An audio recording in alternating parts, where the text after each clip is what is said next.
begin with roll call. Right, left, rather. Chelsea Eaton. Bob Hayes. Riley Bergeron. Ed Barra. Tim DeRoche. Andrea Westby. Thank you very much. We have a quorum. I don't think that we'll necessarily be taking any votes tonight, but we do have a quorum. We may be. Okay, let's see. Minutes. Everybody had a chance to review the May 12 minutes? I'd just like to say I'm going to abstain from this because I was not at either of the meetings. Okay. Anybody who's had a chance to review the minutes want to make a motion to either approve or amend? So moved for approval. Second. Second. Second to approve the May 12 minutes. All in favor? Thank you. With one abstention. Planning board minutes of May 28th. I guess those in attendance were myself, Chelsea, and Andrea West.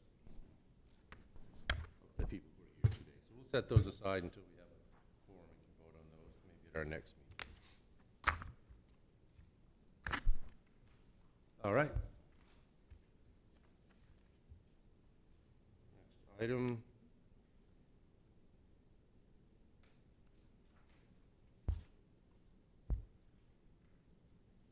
It's my understanding that first item 3A has been withdrawn. Yes. So, hi, good evening. My name is DeCarlo Brown, Planning Director. Item A, the continued public hearing site plan special exception review. This applicant has withdrawn the application completely from consideration for the planning board.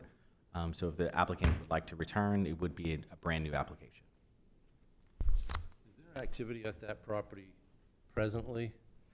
Not as I'm aware of. There may be, but I'm not aware of. No, they had to get rid of all of their, they had to get rid of all the tow trucks and everything, so there's nothing happening right now. Okay. Other business then. Move on. Planning board to vote to approve the findings written in the notice of decision letter for Bear Self-Storage and Auto Sales Facility for the May 12 meeting. This is new for us. You've not seen this before. And I'm going to let DeCarlo explain, but I guess this is going to be common practice in the future. Absolutely.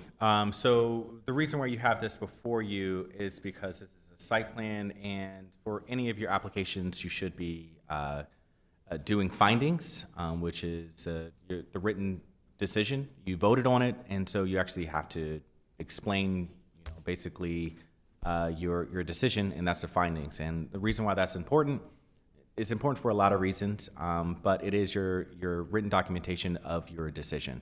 Absent of that, only thing that people have to go by is recording, but more of the minutes that have been approved. So you approve your findings, and it has your official reasonings behind basically how you find that application is in compliance with the ordinance requirements.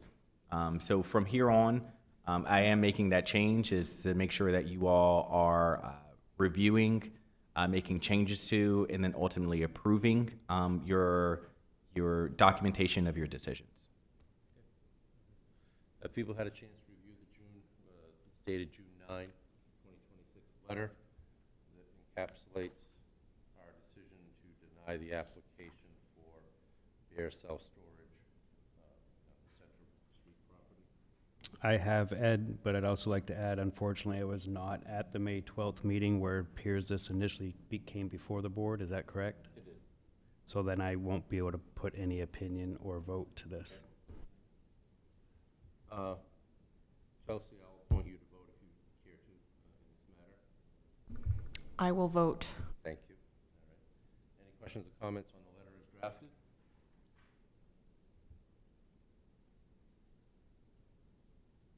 If not, I will take a vote to approve the letter and authorize that I and Sam sign this letter at the appropriate time. All in favor? I'm sorry, I took a motion. So moved. Riley moves. Second. Seconded. All in favor? Very good, thank you. Do you want to redate this letter, or you want me to sign this one? We can redate the letter. And so you can sign, and the format of this will change. I didn't want to make big changes Right. when I'm right here, but the format will change over time. Thank you. Item 4B, continued discussion from May 28 of LD 1829, LD 2173, overview of regulations and proposed ordinance changes. We're going to have this discussion and C separately? Yes. Okay. And is this the order you want to proceed in? So yes, this is the order I would like to proceed in. This is the big chunk of the meeting. The last portion is going to be optional for you all if we have time and if you feel like you want to get into some of the supporting materials. But the thought was to allow this time for you to talk about these topics, and so I would like to proceed. Sure. Then we shall. If you haven't had an opportunity, Riley and Tim weren't at the meeting on the 28th, you could watch the video of that meeting and get caught up. I assume you'll probably brush up on all of that again, but I just want you to know that it's out there. You can watch it if you would like to. I don't mention Bob because Bob has done that already. All right? So, good evening once again.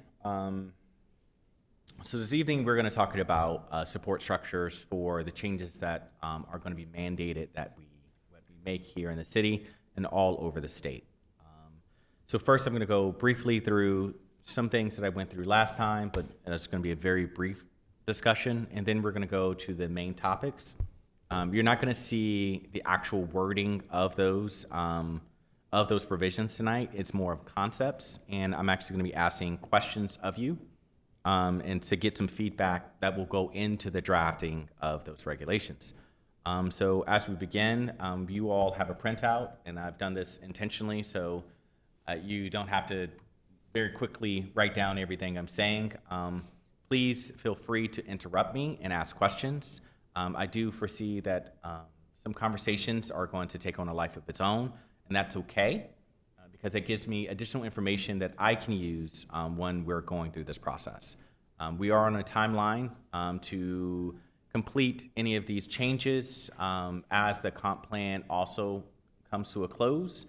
So we do have some time to talk about these things, and I'm going to use all the time that we have because these discussions are important. So, yes. Do you want, I don't, and the other gentleman, if you have something you want to address to the board, I'd be happy to seek a motion to take things out of order so you don't have to stay Sure, through absolutely. the educational process and serve you. Well, I guess I came at the perfect time, Is that okay with the rest of the board if we take this? if you don't mind. Good evening. My name is Mike Willett. I live at 242 West Auburn Road. Currently, I'm looking at putting solar at my house. So I've gone to the planning department to find out ordinances and so forth, what I can do and what I can't do. What I'd like to do also, besides putting solar, is put a house windmill. There is no ordinance on windmills in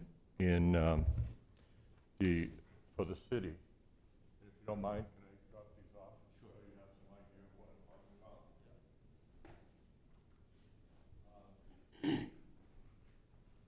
They have a variety of different styles. Some look like cans that spin. This is just something so you understand what they have at the state level and the county are very big units as well as offshore.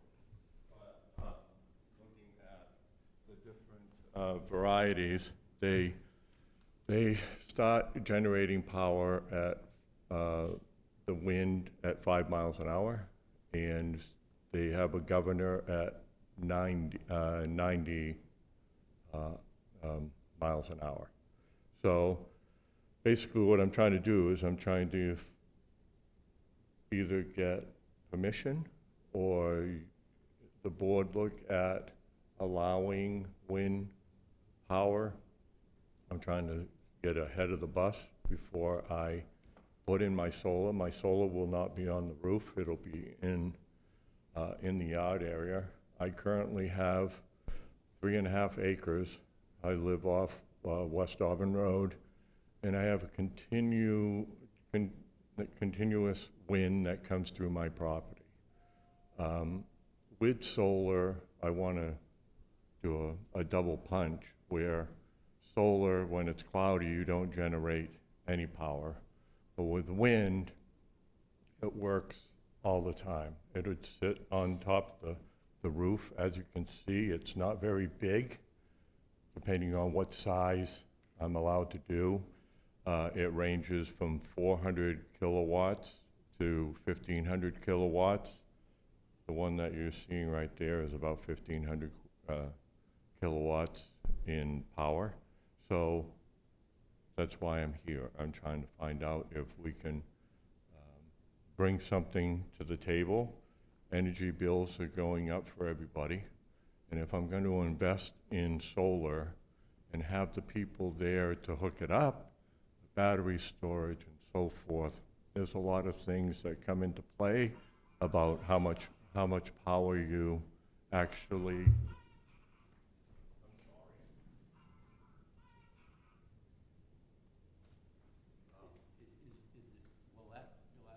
Willett, yes.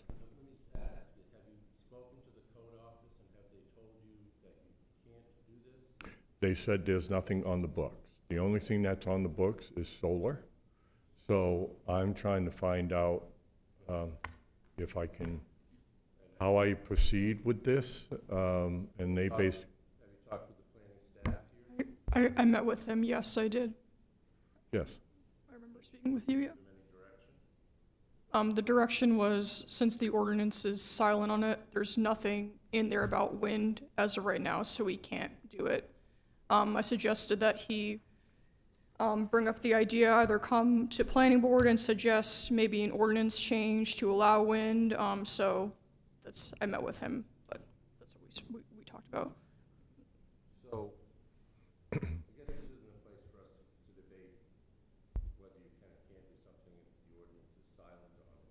It strikes me that it's a structure that remains below the height limit. I don't know if it matters if it's a spinning wheel or if it's a chimney. That would be my view, but it may not be a view shared by others. I'm more than happy to work on an ordinance amendment that addresses this. Hearing for the first time tonight, I question whether it needs to be addressed. We have a height limit for structures. It's plainly a structure, and if you exceed that limit, you simply can't do it. And I don't have any idea, would you be mounted on your roof? It would be mounting on my roof. I have 2 chimneys right now. It would be secured with using that as the base. My house is 2-story. It's a ranch size. Even if you decide, well, you have to have more acreage than like a house lot or something like that, I'm not sure. But this is for my home. This isn't a commercial entity. It's just while I have all the wiring going, budgeting and so forth, I'd like to incorporate this wind with it. So, and I'm. So, as we were speaking about this, Ed, I'll just ask you, please rotate the mic because we're not being able to pick your voice up. So that's number one. And number two, I'll just let you all proceed as well. Okay. Yes, Riley. Yeah, as this is just public comment right now, so we're not making a determination right here anyway. And I actually tend to agree with you, but I think it would be nice if, I don't know, if staff, if there's other cities that do have ordinances on wind, and we could get an example of it. But I tend to agree with Ed, but just to wrap this up, I think it would be good if we could get an example, if there is one, just to look at. Yes. Kelsey? Wouldn't there be a pretty big difference between somebody who's coming before the board just seeking, I mean, this seems like it's just for his residential purposes. We're not talking about a solar farm or a wind farm. So those would inherently be two different things, I would think. Right. And which I guess what we're saying is there's nothing at least for the wind, there's nothing in the book regarding even a residential sized structure. But it seems to me like this could be pretty simple as far as for a residence. I don't think it's something that would come to the planning board. If So what I'll say about this is, sorry to interrupt just You're one not more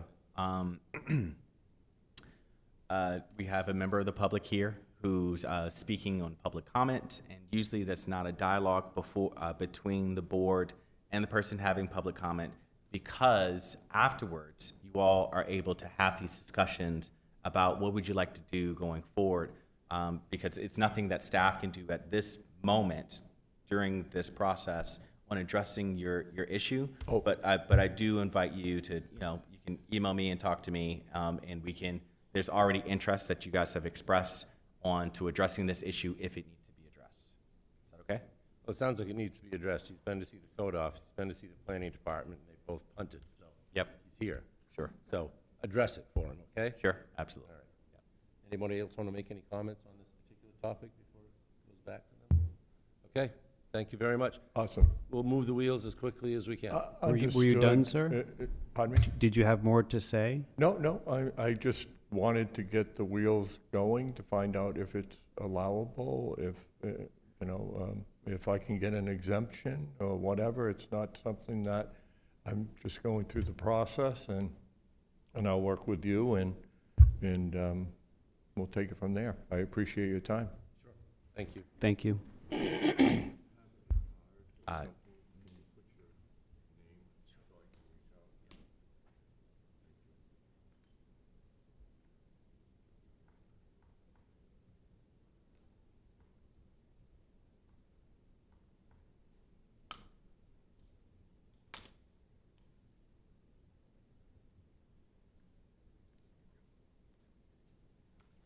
Thank you. Thank you. I appreciate your time. You have a great summer.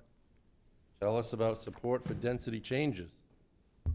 Absolutely. I thought we did have one more. Oh, Comment. you want to address the board?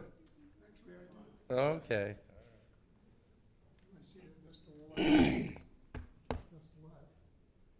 I was going to say one thing, but I was going to comment also now that Mr. Willett has made his remarks. By the way, Stephen Beal, 575 Johnson Road. We, in our ordinances, do have very extensive coverage for solar in the Agriculture and Resource Protection Zone. In fact, the biggest single subject in the under special exceptions in the AGRP zone is solar. And the ordinance goes on in great detail with that coverage. But I don't believe that this gentleman's property is in the ag zone. I think it's in low-density country residential on the west side of the West Auburn Road. There is some reference to solar in other parts of the ordinance, but nowhere near as detailed as in the ag zone ordinance. End of comment on that topic. The other topic that I was going to mention briefly kind of elides from public comment into miscellaneous, into future matters for next meetings at the end of the agenda, which is to suggest that if staff hasn't already thought of this, that at next meeting, there's the requirement under the watershed district ordinance that the Director of Planning and Permitting at the end of a fiscal year that ends June 30th, make a report to the Planning Board on the number of new residences constructed in the watershed, in the area of the watershed in which residential construction is permitted, which is essentially low-density country residential. This was brought into the ordinance a couple of years ago because there was an enormous amount of discussion about restructuring the ordinance and regarding what areas residential construction would be permitted in within the watershed and where it wouldn't be permitted, whether there were going to be an absolute limit on the number of structures that could be built, or whether it was going to be limited to a certain number per year. The decision was made that was incorporated into the ordinance to cap the number of new residences in that part of the watershed in which residential construction is permitted at 3 annually. The first of those program years ended last June 30th, and Eric Cousins made the report at that time that there was 1 new residence constructed in the watershed in that first year. So the second year is ending in 2 weeks, and I'm looking forward to the report to see if there are any new residences that have been built. The reason for doing it that way was so that there could be an evaluation made if there was any notable degradation in water quality in the lake as a result of perhaps somebody attempting to do a subdivision within the watershed. That hasn't happened yet. There was only that 1 residence in the first year, but it's a part of an ongoing annual status check. Thank you. Thank you. Yes, I will stay because I like to be educated. Absolutely. Back to you, Carl. I'll make sure that you get that report. To go back to where we were beforehand, before we change gears, we're going to pivot again, back to supporting for density changes. We're going to go through a quick review of LD 1829 and LD 2173, not as extensive as the last one. If you want an extensive explanation, we do have that recording available, or please set up some time with me and I will gratefully go through all the provisions in great detail. Next, we're going to go to discuss support systems, if nothing changes. Next, we're going to discuss blocks, what is a block? How is it used? Draft ideas. Next, we're going to go discussing street standards and how that interacts with all these other changes. And then discussing open space and open space standards. And these all come together to support the additional density that we're going to be required to do. It's not going to be appropriate to have exact provisions in every context. You're going to have urban context, suburban context, and the rural context for these things. But I want you all to start engaging in these ideas so you're not seeing them for the first time when I'm bringing you a draft. And so that's the idea behind that. So first, we're going to go straight into it through state requirements. The easiest way I have ever seen, have thought of explaining it, the density standards, are through this chart. First thing it does, it separates lot sizes and density requirements. In the growth area, as delineated in your comprehensive plan, your current one, you have a growth area, and you have inside and outside of the growth area. And you have areas have access to water and sewer, and you have areas that do not have access to both water and sewer. And that's how you separate the two. In a growth area with water and sewer, your lot size, we can't require larger than 5,000 square feet. For density, it changes. For the first 4 units, 1 unit is equal to 1,250 square feet for the first 4 units. So 5,000 square feet, the first 5,000 square feet gets 4 units, and then each 5,000 after that gets 1 unit. And so I explained that last time. So if you're doing a subdivision under these requirements, you're going to get 11 units on year 1. However, subdivision resets after year 5. So each of those 1 turns into 4, and that's how you get to 32 units an acre. Next, we're going to go for the growth area. If you're inside the growth area and you do not have access to water and sewer, we can't require a lot size greater than 20,000 square feet. The density, however, is going to be controlled by subsurface water system requirements. And so there is not a limit for that. So if you can get a waiver for your sizing requirements, the density can go up. And that's how the legislation is written today. Next is non-growth area, and that has access to water and sewer. Lot sizes are going to be 10,000 square feet. Density is going to be 10,000 per unit for the first 2. But again, 5-year limit on subdivision. And so then after year 5, you're getting additional density. And then finally, the non-growth areas that do not have access to both water and sewer, it's going to be our rules. So we have complete control over those. Yes. So is there any height requirements or limitations, particularly going back to the 5,000 square feet? No, not in a state statute, no. So that's all local control. We actually will have a lot of control over design requirements. Open spaces, lot coverage requirements, those things are still within local control to an extent. You don't want to get too out there because then you start restricting and then you have other legal problems that occur when you do those things. All right, so I'm going to go to the next slide. So again, now I'm going to show that really simple example of calculating the requirement, and that subdivision resets every 5 years. That's the thing I'm going to keep repeating because they've introduced a time stamp requirement in density, and that's why it's important to know about that reset every 5 years. That does mean it doesn't mean that they can't come back before you. And in a lot of instances, if you go through subdivision, one of your main provisions is that if you're altering this approval, that you have to come back before them. But that doesn't mean that they don't get the density requirements. It just means that they have to come before you again to alter that plan. Can I ask a quick question? Absolutely. With that 5-year reset, does that mean 5 years, 5 calendar years must transpire before they come to apply for a second one for another subdivision after that? Or can the application be in process without the construction happening until after that 5-year window? The division, once you make the decision, the planning board makes that decision, and you're signing your findings of fact, that time limit starts. 5 years after that, the division has already been made. 5 years after that, from my understanding, is that 5 years after that, then it's they can come back and get the additional density. Thank you. This only becomes an issue.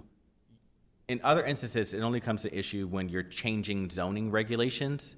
However, because the state statute is written the way it is, it's you're having to deal with this every 5 years rather than at a time where we, as the city, are deciding to change density requirements in different areas. That's how the timing works with this one. So if you have an acre, basically you're going to divide that acre up into 5,000 chunks. And that makes eight lots. And each of those lots, in year 1, you're going to get 8 lots and 11 dwellings. And I show the math here. And then year 5, each of those one that has a single-family dwelling on it now can do a 4-plex. And that's how you get to 32. Are there any questions on this before I go on? Sure. You say every 5 years. What happens in year 10? So it's every 5 years again, it resets, but you've already met your max density. And so that's actually how subdivision is done today. And so if someone comes in these doors and they subdivide today and they've maxed out their density on a subdivision, it doesn't matter that subdivision resets every 5 years because they still have maxed out their density. However, because it says the first 4 units, they haven't maxed out their density on year 5. But year 10, their density is already maxed out if they've done everything. So you don't have to worry about too much year 10 unless the legislative body decides to change it again. Okay, so I will move on. So this is a general review of those requirements. Number 1, no planning review on a 4-plex on a single lot. So we would be barred from that. No subdivision on a 4-plex. So subdivision no longer includes that. Some of these provisions are active today. So subdivision no longer includes the creation of less than 5 units inside of a building. And so that's active today. And that's a part of our subdivision law, subdivision definition today. So you will no longer see those as a subdivision application coming before you. Next is no additional restrictions for multifamily. Where that comes in is that some jurisdictions have buffers from multifamily buildings, and specifically to multifamily situations. State statute says that we you no longer can do that. You no longer can, you have to treat them the same way you do as a single-family dwelling. Next one is areas allowing commercial must now allow residential. There's one carve-out for industrial. So if you are in an area that allows industrial uses, then you do not, you have the option to not do that. But that's the only carve-out as of right now. There's other carve-outs, sorry. I'll get to those. And they have to do with environmental restrictions. The next is, it eliminates the dwelling unit cap on single lots. And so this is how I'm phrasing this one, because it's a better way to phrase it. So what happened is that they've basically outlawed what's referred to as single-family zoning, which is no matter how big your lot is, some jurisdictions can restrict a lot to only have one single dwelling unit on it. The state says you can no longer do that. And so now they say, well, you can have up to 4 units. The caveat is if you have the underlying density requirements for that. Next is, it is now a requirement for utility capacity proof prior to the building permit. And so even if you're just doing a regular building permit for a single-family dwelling, and if it's not going to be on public water and public sewer, you have to give written proof to the code enforcement office before a permit can be given. Next is sewer and septic standards are controlled by the state standards. Some jurisdictions have chosen to add additional requirements to those, and the state says, no, you can't do that. Affordable density bonuses, basically, yes. We passed, I guess this doesn't include the watershed, because we recently passed a lot of septic regulations in the watershed, okay. Yes, and so that's one of the caveats for that, is that the Lake Auburn watershed is exempt from a lot of these standards, specifically. Affordable housing gets a density bonus of whatever the base is. If it's in a growth area with access to water and sewer, you times that times 2.5. So if you have 10, now you can do 25. And then with that, there's a height bonus. So in the situation that we have height limitations, as we brought up before, height limitations are 40. You can not build a structure higher than 40 feet. If it's affordable housing unit, they can do 54. They have a top limit of 55 feet, but basically they get an extra story above that. And then I'm going to finish up the new requirements, and then we'll get into it, but I just wanted to briefly go through these. ADUs are not exempt from sprinkler requirements. IBC code basically comes in when you get 3 units and above. There's a carve-out for ADUs. Basically, ADU doesn't count as a dwelling unit, so do you have to sprinkle it? State says, yes, it's in the same building, you have to sprinkle it. It's building code. First ADU is not counted towards your density count, even if it's on a lot that has a multifamily building, 3 units and below.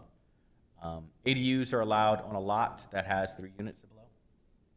There is no longer going to be occupancy requirements for ADUs. A lot of jurisdictions used to say, hey, to have ADU, you have to have your residency here on that lot. State has said no, not anymore.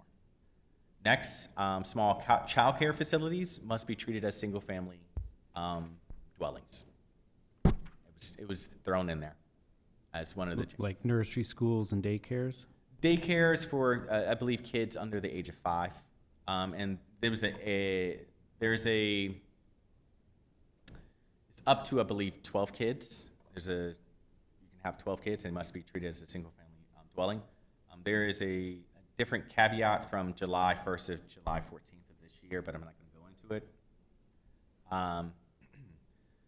Training is required for planning board members now. We've done so already anyway as best practice, but now it's a requirement around the state. And then finally, exemptions exist for certain areas, including the Lake Auburn watershed. So that is in a nutshell all those. And So now we're reoriented. Now we need to talk about what are we going to do to support basically these changes that are being mandated from the state. And I separate these into 3 different sections. First thing I will bring up is the concept of blocks and what a block is. So first, a block is really defined by streets, and it's by the ability, the size of a block is the ability to exit a door and be on a street and be able to go around the street and to be able to come back to that same location. That's the size of a block. And depending on how big that block is, it really determines traffic conditions, traffic network, walkability, and speed, traffic flow through a neighborhood, all those things. And then whether you know it or not, the blocks are everywhere. They're literally, because they're defined by your street network, you'll see examples all over the city, all over the state, all over the country. This is an aerial view of your city today. And I bring this up so I can show you the differences. They don't have to be square, but you can tell immediately the differences when you're on different streets. When this is a traditional block here, and it's small in size, but then they can grow. And then in a lot of residential areas, you'll see these elongated blocks.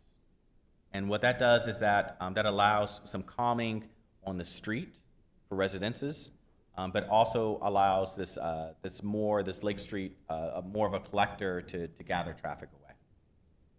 So they're a part of a scale, and they're a part of a scale that exists from the site level up to the country level. We usually have a lot of regulations on the site. This is a lot. This is where the building is on the site. This is how far away that building is going to be from the edges of the site. But if you have a group of sites, that is what makes your block. Now, if you go one level up, you have a group of blocks, make your neighborhood. And so a lot of the times you're skipping over that block, even though you're making blocks all the time through the subdivision process. And then the combination of a couple neighborhoods makes a district. Districts is at the level of where we make zoning.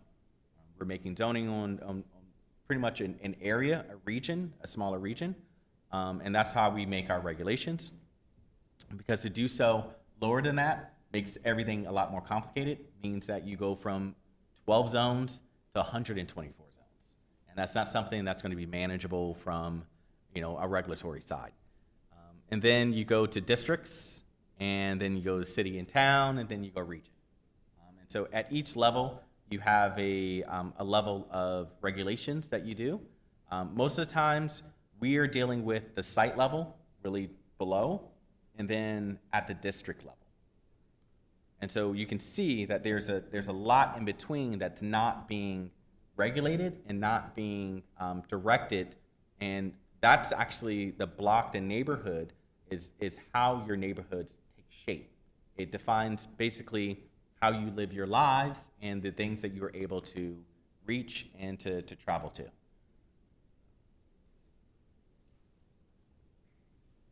So why blocks are important?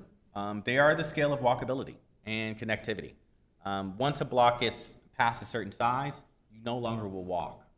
It's just not worth it. You get in your car, and if a park is 500 feet away, you'll walk to it.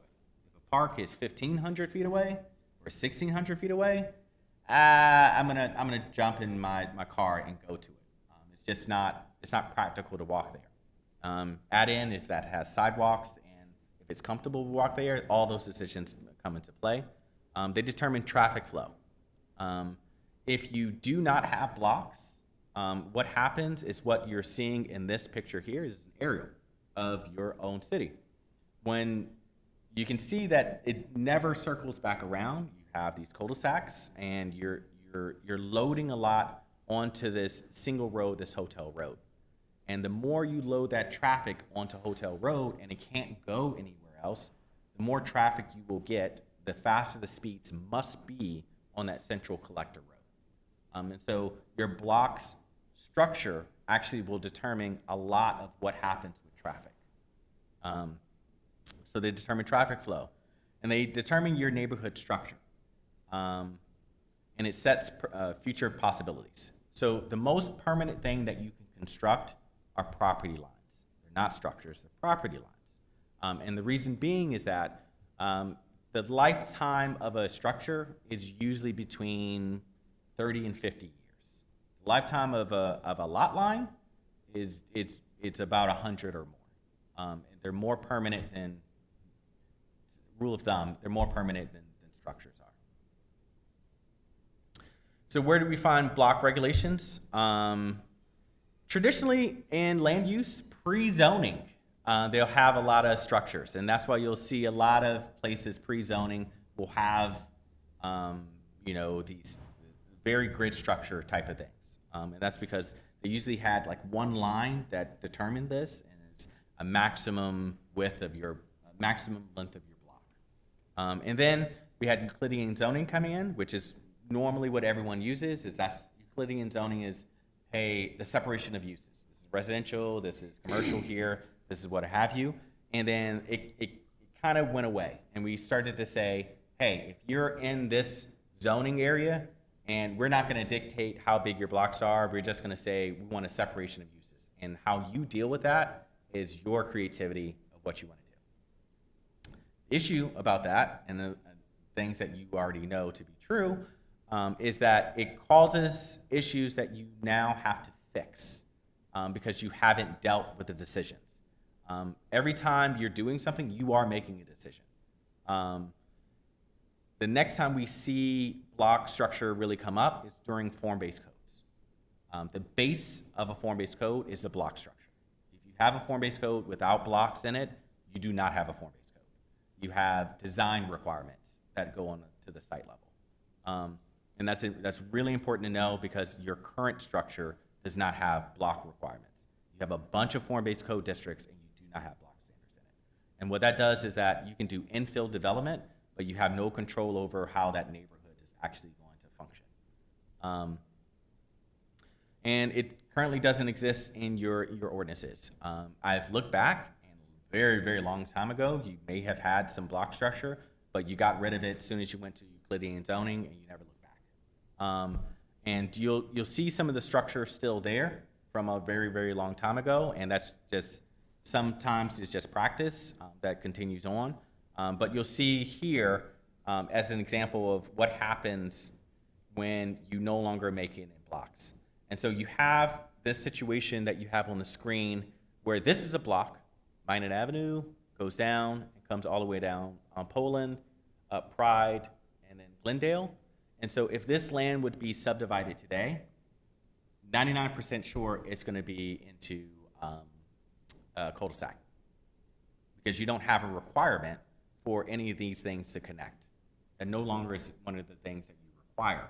And so there's no reason why anybody would think to do that because I'm going to maximize my profit, which means I'm maximizing the amount of dwelling units I'm going to get in there, right? And so here you can see that really you do not have control if you don't say anything about blocks. What would the alternative be for that parcel? You have some different options. You can, block structure, I'm not saying block structure is the only way you can go. And in fact, I am going to be providing several different options. There's something called connectivity index, which doesn't dictate how big your block is, but just how connected your roads are going to be. And so it says that if you're going to subdivide lots, then it has to be connected somewhere. And so what that does is that always ensure that if you're going into a place that you can get out of it and it doesn't have to be the same way. There's some sites that are not going to be, you're not going to be able to do it. And you're going to give people waivers to that. But you want to do one or the other, block structure or connectivity. And even in the situations where they can't do either of those, you want to have a separated network for pedestrians. And so they're not competing with cars. You don't have to worry about that type of issue. So with the, there was a block structure requirement for this, just for this example. Sure. Would that block requirement require those streets to be public streets? Is that Auburn? No, so that's Okay. completely, that's a different requirement. You can choose for that to be. It's going to be up to the city to decide if you want new streets to be public streets or not. They can be totally private, and I've seen them all over the place to be private. So I just was wondering, is we can require a private street even though it's not, it wouldn't be our responsibility, but we can require it as, Correct. And actually, in the state of Maine, you can't gate your streets, which I thought that was very interesting. Gate. So that's one of the things that you have unique about Maine, because in other places, you'll see a lot of neighborhoods and they have a whole block structure, network, and everything, but they gate it at the front because they don't want people coming through. In the state of Maine, you have to allow people to traverse that street if you make one. So if we're talking maybe a private street, communities able to set standards for private streets? So actually, for the creation of any streets, the city sets the standards for the creation of any street. It's one standard for any type of, for any class of street. So it be it a local lane or a collector road or arterial, we have standards because, again, Maine says that you can't block your streets. And so there's always an expectation that a member of the public can be traveling on that street. And so you want to set a certain level of expectation that that street's going to be safe. So whatever the city chooses for a public street, the same standard has to apply to a private street if At this developer time, puts it in. yes, at this time. You can make different standards, and in different jurisdictions do make, sometimes make different standards for different classes of streets. Once a street gets a certain amount of traffic, though, you want to make sure that it remains safe. And the city is generally, a municipality is not making standards just because we want gold and glitter. It's because it's what's required for that street to be safe, for a vehicle of a certain weight to be on that. So that's why you have base standards. That's why you have separation between cars and sidewalk standards and things like that. And these are safety requirements. And yeah. Okay, so we're getting right into it. Choices to implement.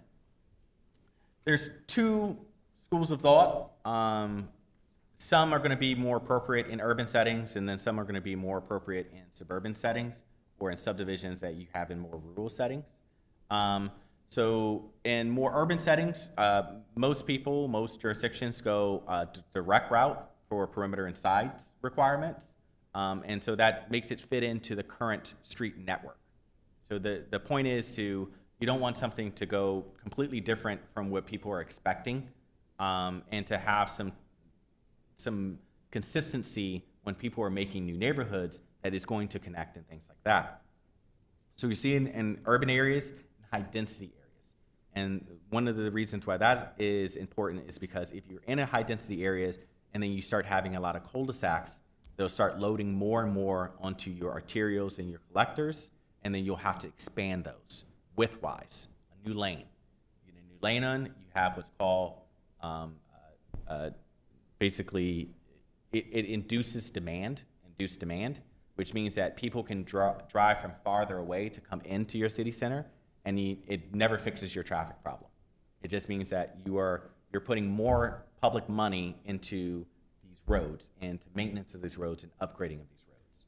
And so that's a main reason why you want to really pay attention to your street network. These block standards have plain language. It's very simple concept, but is very important. An example of that is perimeter less than 1,600 feet, and side has to be less than 500 feet. And then because you're going so direct, it's going to need exceptions, because there's certain situations that you want to spell out.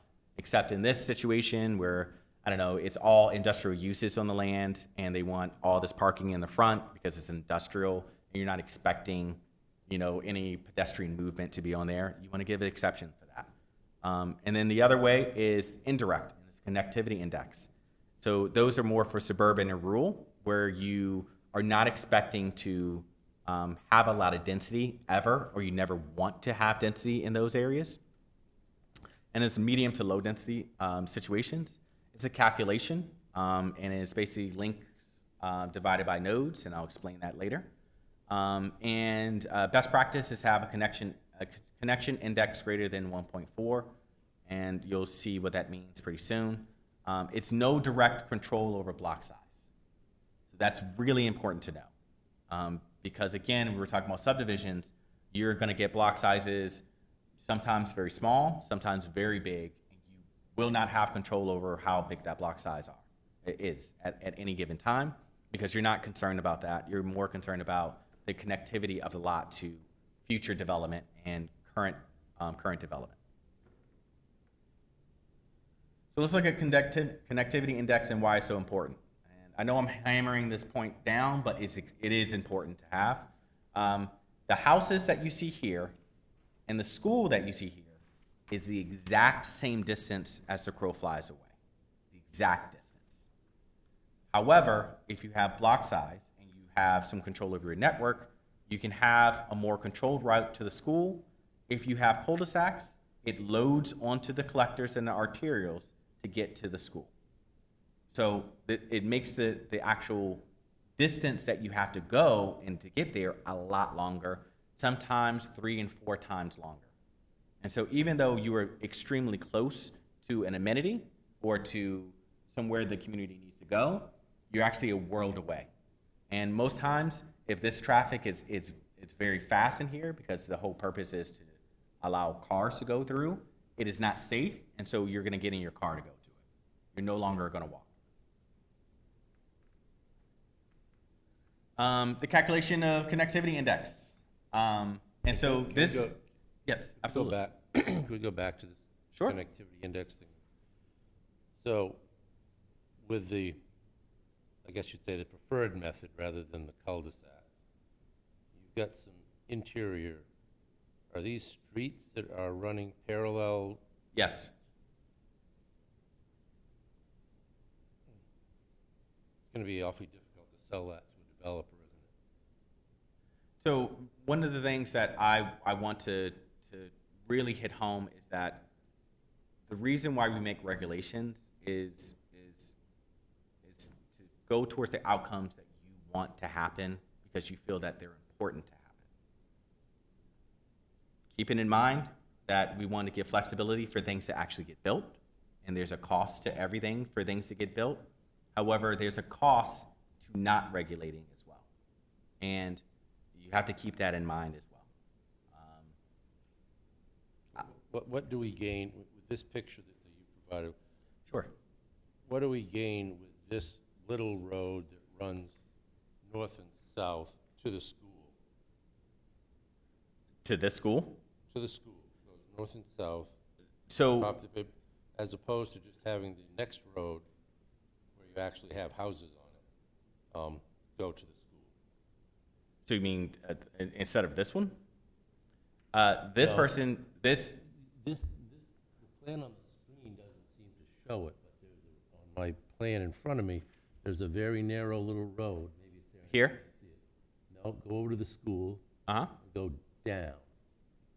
Go down? Down, not on that road, but on the next one over. This one? Oh. Or this one? Well, my plan shows that you've got a major road, probably an arterial road. Yes. And then a little road right next to it. Yes. Oh, so the use of that, I'll bring that up right now.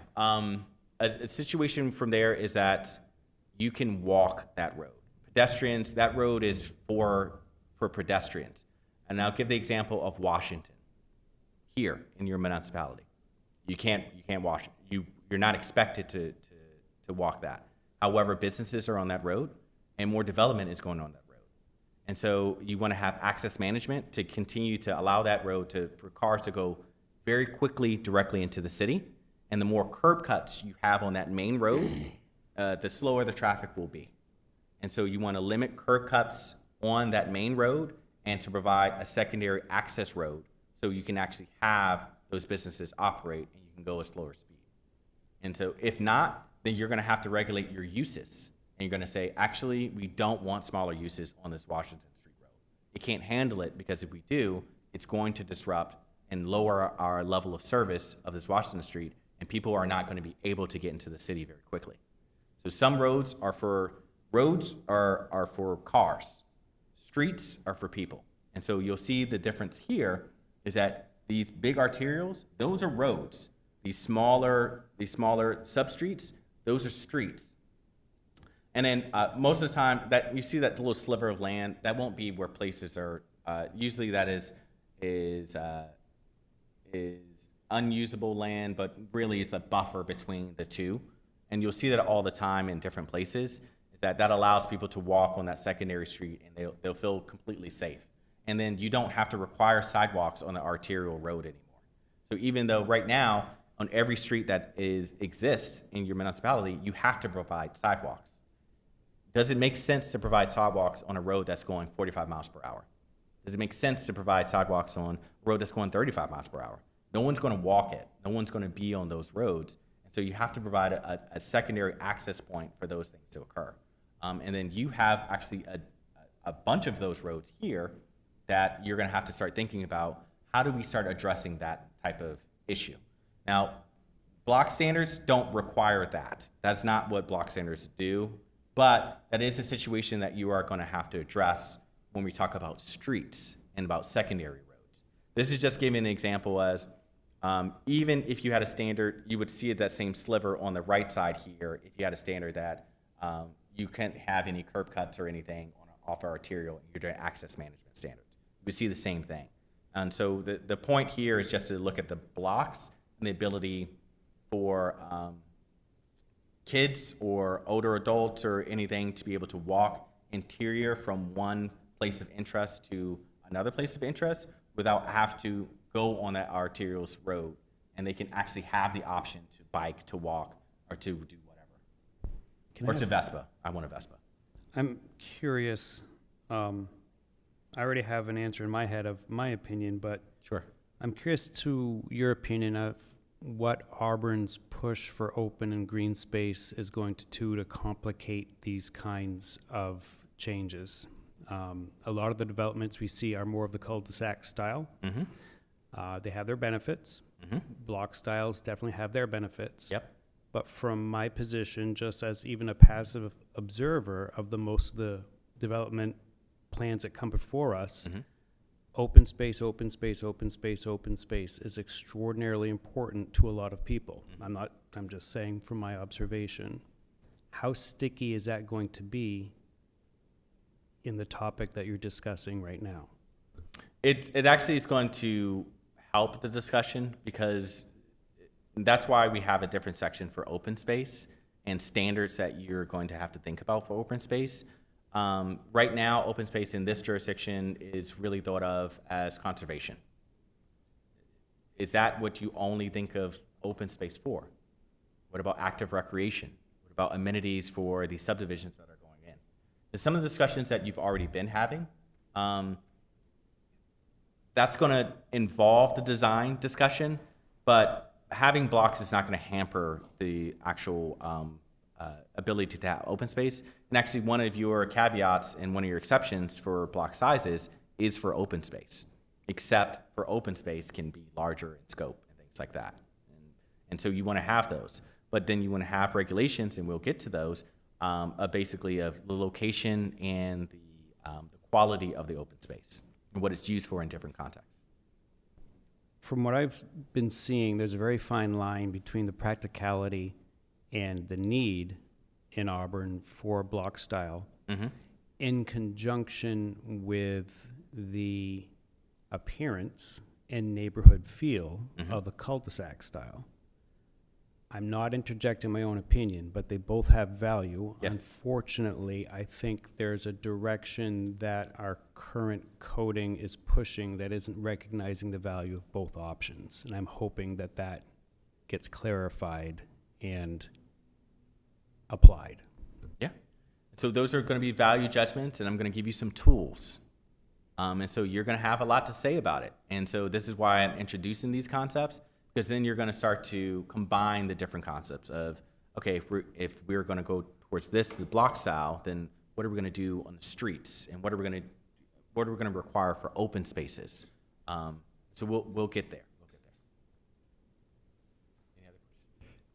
Considering the size of our community, 64 square miles, Yes. some of that, of course, water bodies. Yep. Are there different approaches to different areas? Yes. Oh, Yeah. That So comes to the tools that we might use for one area versus another, depending upon, again, neighborhood characteristics or uses that have become dominant or current zoning has tried to either protect or encourage. yes, absolutely. And these are going to be flexible. And that's why I refer to them as tools, because the numbers are going to be based off of what's currently in an area. How big are the block sizes in that current neighborhood? Do they have block standards? Are they mostly cul-de-sacs? So maybe we should go to the connectivity index in this area rather than block standards. Those are the discussions that you're going to have as we go along. And even in some draft provisions that are already put in, you're going to have the ability to be context specific and use these tools. And I would think topography is going to enter into, Yep. okay. Absolutely. Okay. So connectivity index. So I'm gonna, blocks are intuitively easy to understand. You can think of them as squares or whatever have you. They're really easy to understand. Perimeter, everyone knows perimeter. It's the distance around the shape. Connectivity index, and this is when we're talking about cul-de-sacs, right?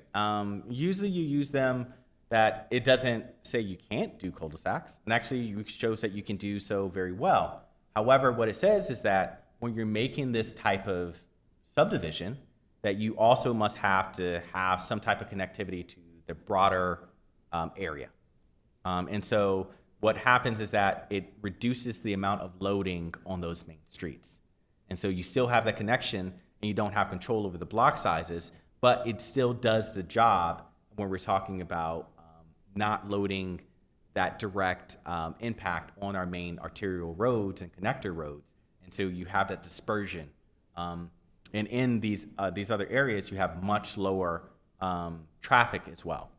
And so in this instance that you see on the left side, so nodes are defined as basically intersections and dead ends. So these are, you can see the red dots are nodes here.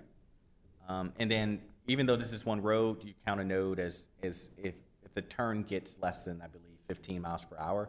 So some people want to get around that, but that's a node.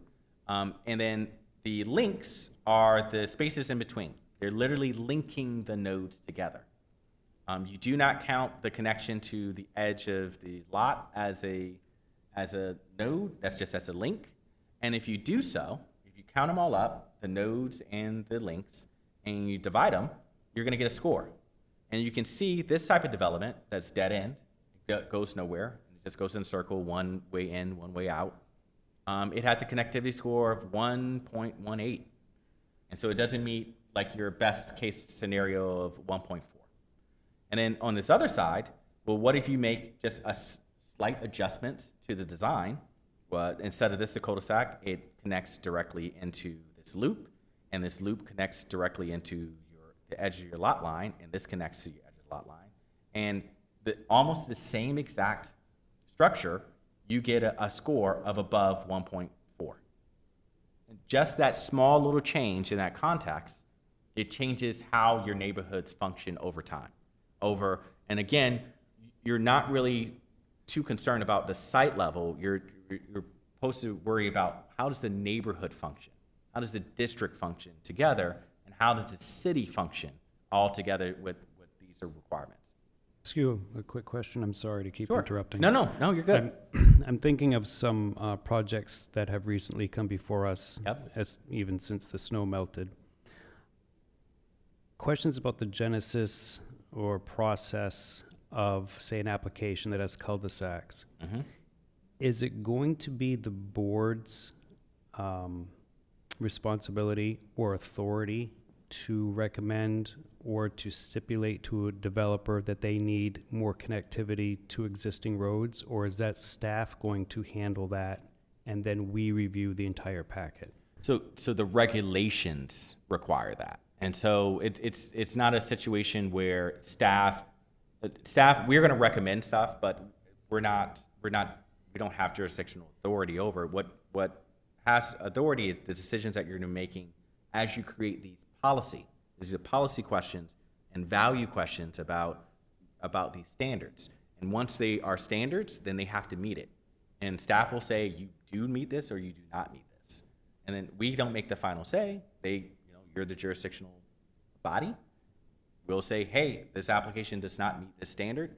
We recommend denial because they just don't meet the standard. Doesn't matter what the standard is, they don't meet the standard, and so we recommend denial. And then you all have to actually make a decision on, do you agree with the way that staff sees the application, or do you see it a different way? And in this, in the instance that you're giving us here, the standard is, I don't necessarily understand these notes that you've been describing in links, but Yeah. the standard, if we do understand them, is 1.40. Yeah. So an application would come to us with your recommendation that it doesn't meet the standard, and if we've adopted that standard in our ordinance, then we're not in a position to say, well, Correct. close enough. Yeah. Either meets it or it doesn't. Yes. Your example here, is it dependent on there being 3 public streets? No. No, No. where do these roads go then? And so a lot of times you're talking about,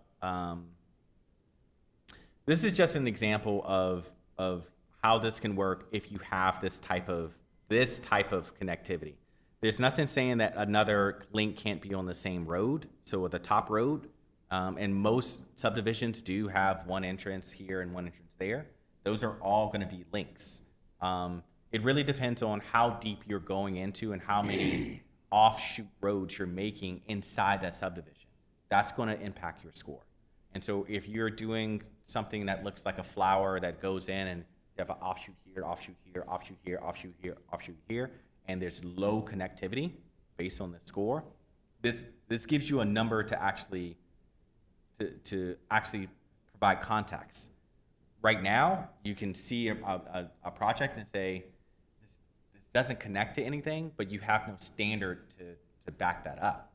This actually gives you a measurement to back that up.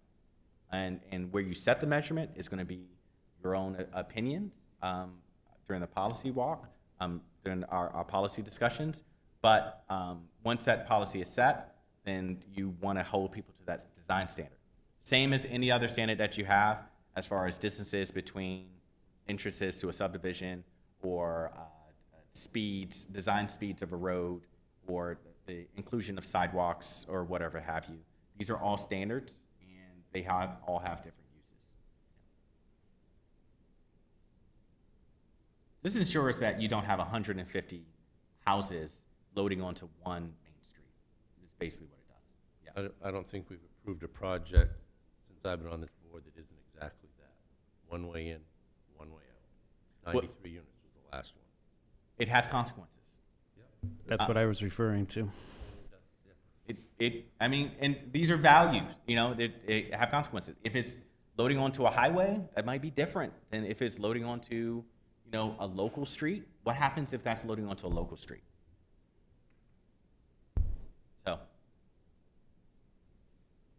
So then we get into street standards. I'm going to just talk very directly. You're in a situation where your density in your downtown between 6 units an acre, 8 units an acre, we're talking about going to 32. And so you're going to have to up your standards on what you are requiring for people when they're making new roads, if they're putting that amount of density on new roads. Street standards apply to new roads. They don't apply to roads that are existing. If the road is existing, it's already done. Just as you can't apply today's standard into something that you approved 2 years ago. It's already there, it's already built, It can become a legal nonconformance, but as far as that's concerned, it has a right to exist. Same thing with a street. We do have the right, don't we, to require improvements to existing public streets that might be the access to and exit from a development, 100-unit subdivision, Yes. where they've got to build roads to standards, and then they dump Yeah. traffic onto public roads that do not meet those standards. Yes, to an extent. And that's when we bring up, I don't want to say the rule because not everyone is adverse in legal land use. Fair share rule, right? There's an extent of where you can demand off-site improvements. If there's not a direct nexus, that's getting a little bit down the street, even though we're loading onto this other street that maybe can't handle all of that traffic, we can demand traffic improvements. Maybe we make him put a light in. And that's the extent of that. We can't demand that they put sidewalks all the way down this arterial street throughout the city. It's not something that you can do. So there are limits, and because there are limits, you want to make sure that when people are actually making new streets, that there are adequate standards to support that a level of activity. Streets are really important because they define the travel experience for pedestrians, bikes, and cars. And I put that way on purpose. Pedestrians, bikes, then cars. A lot of time we're thinking the opposite of going cars first, and then we tack on the pedestrian experience.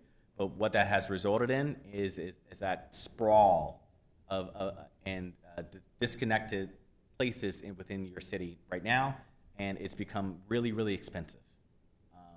If you see your budgets on a yearly basis, you're going to see that number keep creeping up about maintaining your road networks. And that's everywhere in every state and every municipality. Materials are going up. Things to know about streets. There is a difference between a road and a street. A road is designed to carry traffic very quickly, car traffic very quickly, from point A to point B. You need both.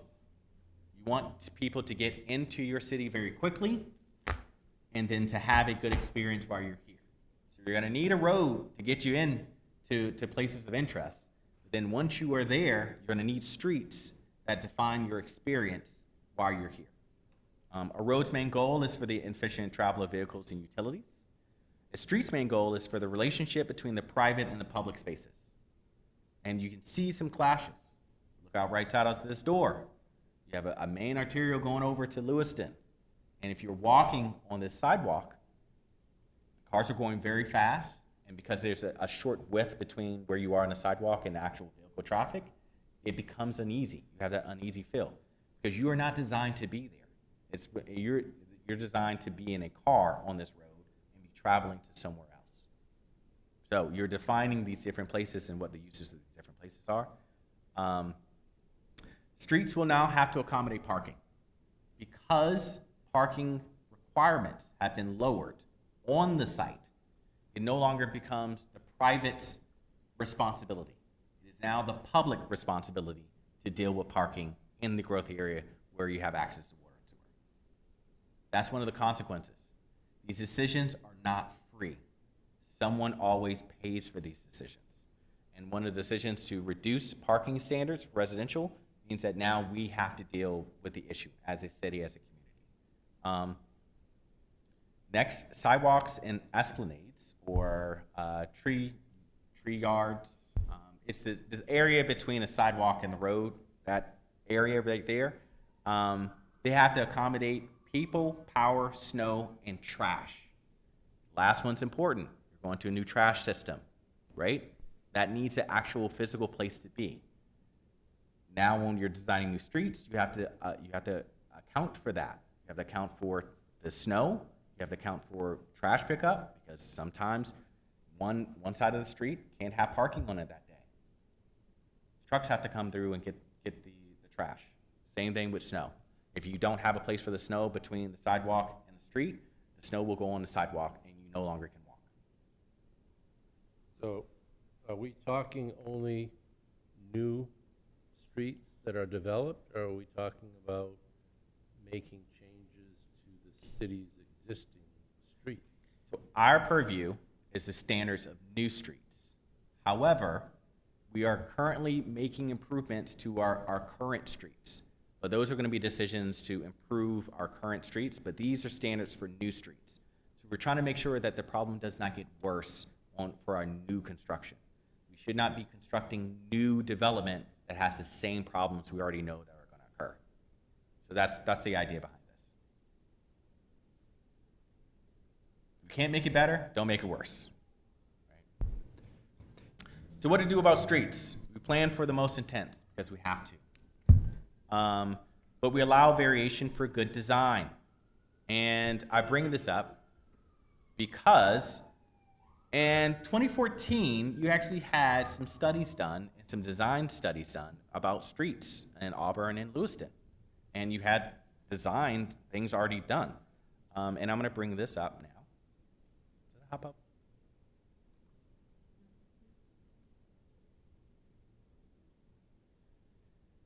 So the idea behind this is you're going to have some strict standards, but then you're going to allow some waivers to those standards for better design. Look at this, Complete Streets Guide for Lewiston and Auburn. So this is a document that already exists. Right now, you can get a waiver from street designs with the approval of the city engineer. And so why not actually put in the standard? In order to do the waiver is that one of the things that you have to take in consideration is complete street design. Fair.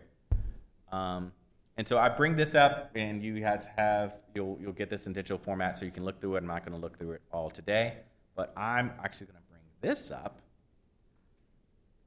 This is called Street Mix, and this is showing you, it's an actual visual representation of how wide your right-of-way is and what can go in that right-of-way.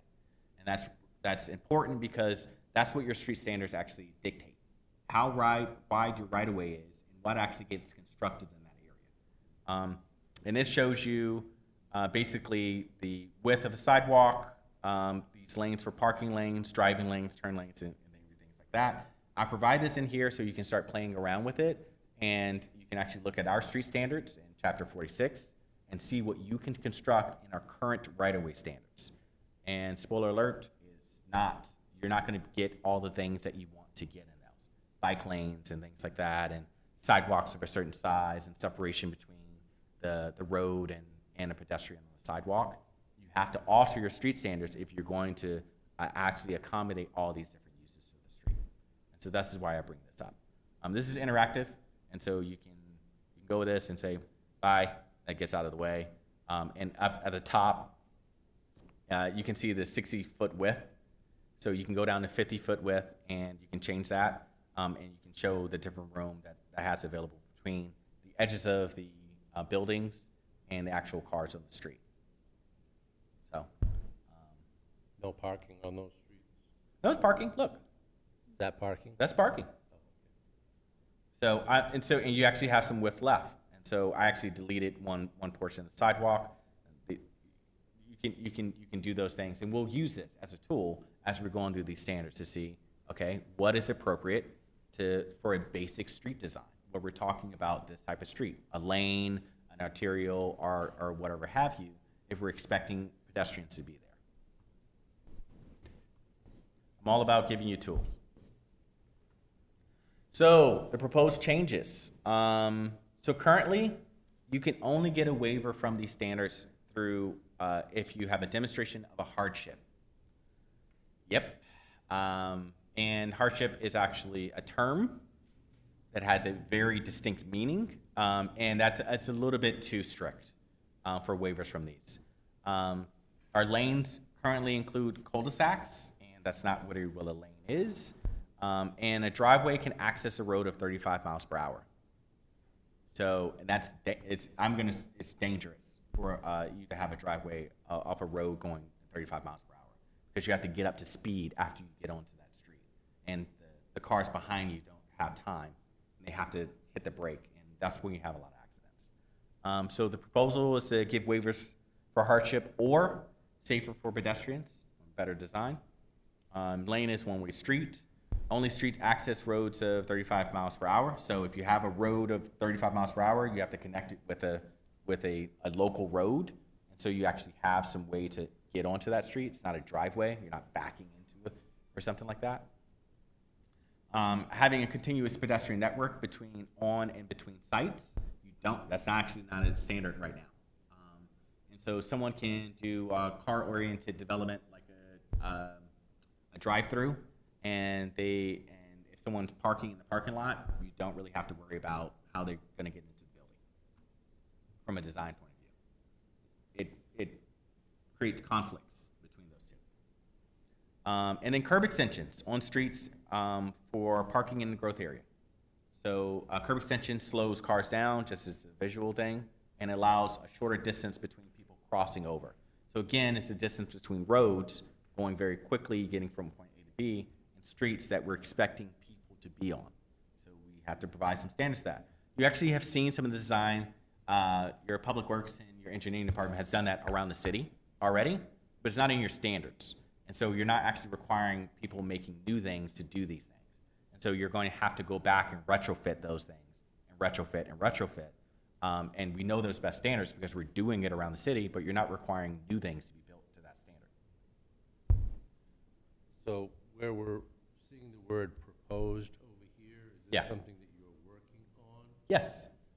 And these would be in chapter 46 or 47, the street standards, right? Yes. This would be in chapter 46. You're not really thinking that you're going to tell someone who owns land on a street that goes with a 35 or 40 mile an hour speed limit that they can't build a house on that land and have a driveway, right? Oh, no, they can build a house on it, but if it's going 35 miles per hour, then you do need to have the connection to a street. I just want to build a house on my property. I don't If want to build a street. a house is built on a land that's a road that's going 35 miles per hour, it has to be set back from that road quite a ways to feel safe. A road going 35 miles per hour at speed is extremely dangerous for people even in your front yard. It's a danger concern. As you heard Bob say, we're Yeah. 64 square miles. And Yes. I guess that probably the majority Yeah. of that land area is covered by streets where the speed limit exceeds 35 miles an hour. Not the majority. You would be surprised. And then it's context specific. So in the city, in the downtown proper, you're going to have to, there are streets designed for the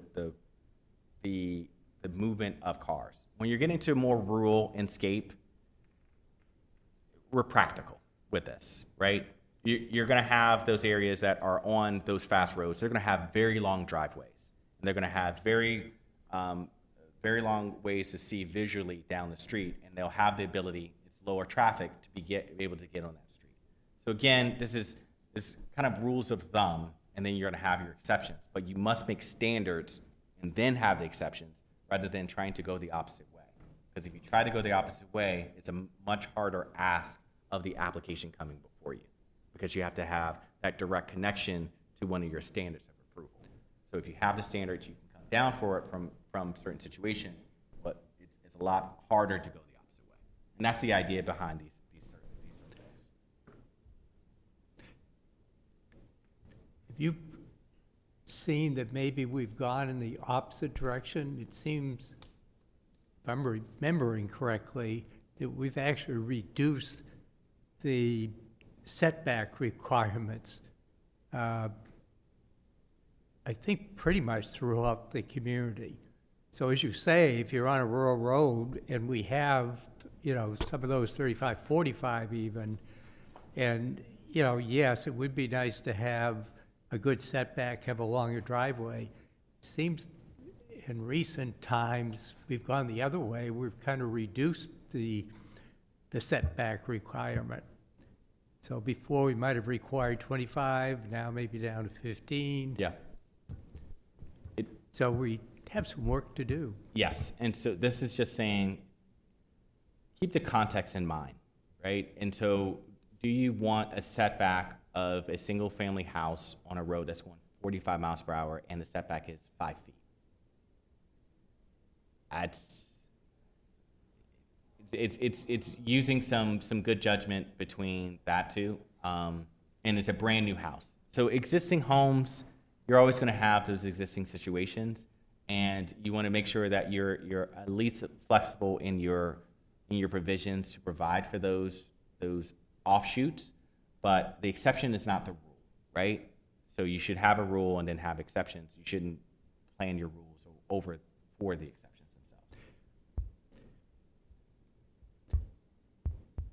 themselves. Sure. We have a state that's put down these mandates, and they're pushing and allowing for significant growth Yep. throughout the state. Yes.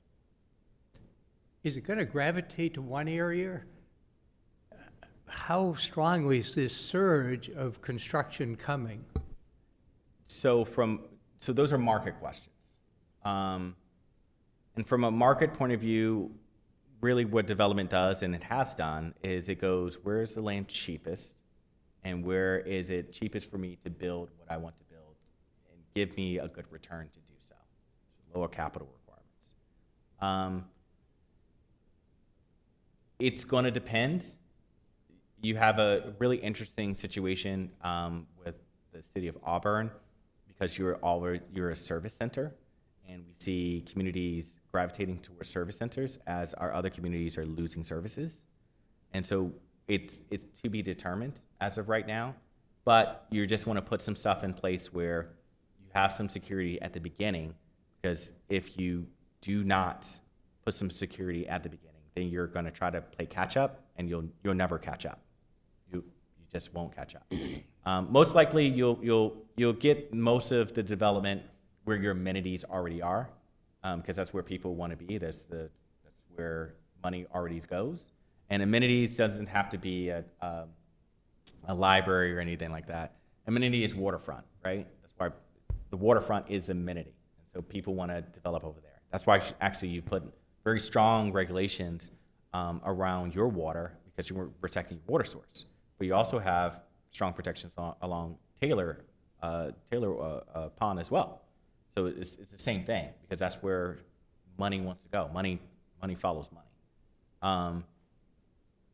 So it's to be determined. Your land values are actually quite affordable right now in the city of Auburn, compared to cities of similar sizes in your state. The Auburn has seen growth, higher growth numbers than some places already.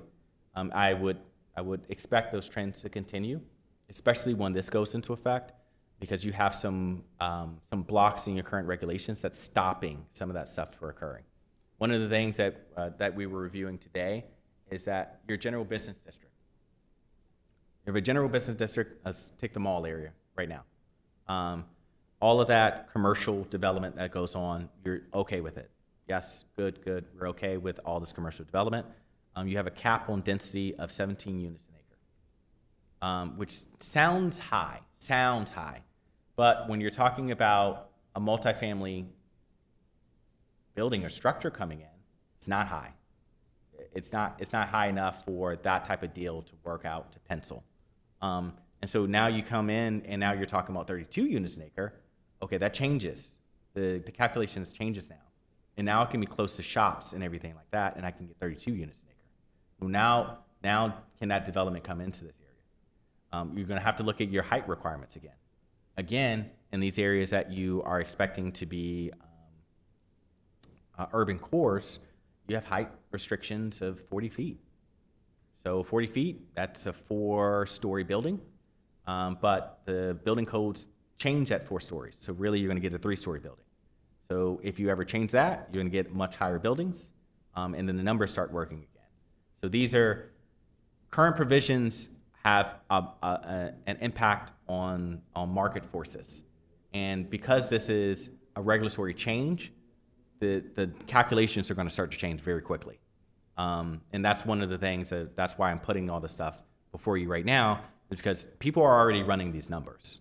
And I'm trying to make sure that you all are prepared to make these decisions because they're preparing themselves.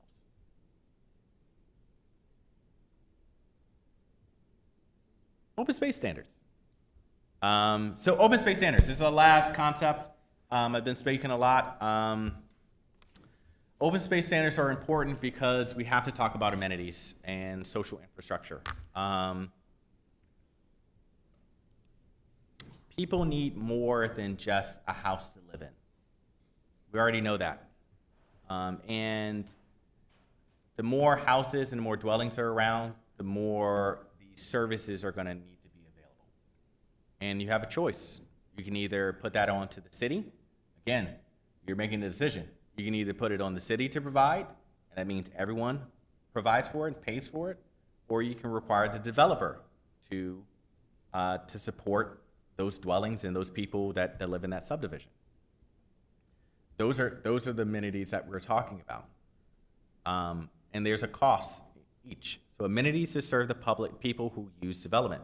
As density increased amenities will be required to keep the same level of service. So if you want your library to serve the same, have the same programs, if more people are there, you're gonna have to provide more money for it. That's how it goes. It's more than just a place to sleep. It's access to nature, like for us. It's access to recreation, and it's access to light and air. A lot of your provisions that have to deal with open space is more than just your open space requirements in your subdivision. It's also your setbacks. It's your lot coverage requirements. Those are all open space standards. They might be called something else, but those are open space standards. But you would agree that our open space standard is abysmal? Yes. Yes. It needs some work. Abysmal, it needs some work. We can say it needs some work. So lot coverage, setbacks, and open space requirements for subdivisions, recreation, and conservation. Different areas are going to need different things.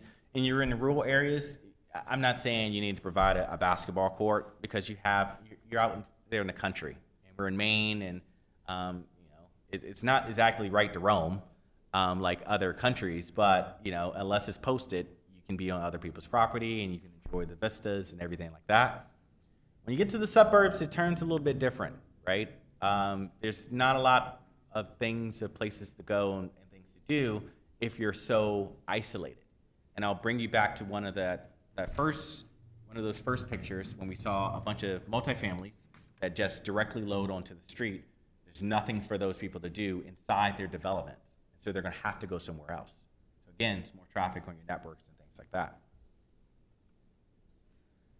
So the roles of open space by context: urban, coverage, setbacks, consolidated communal amenities, both active and passive.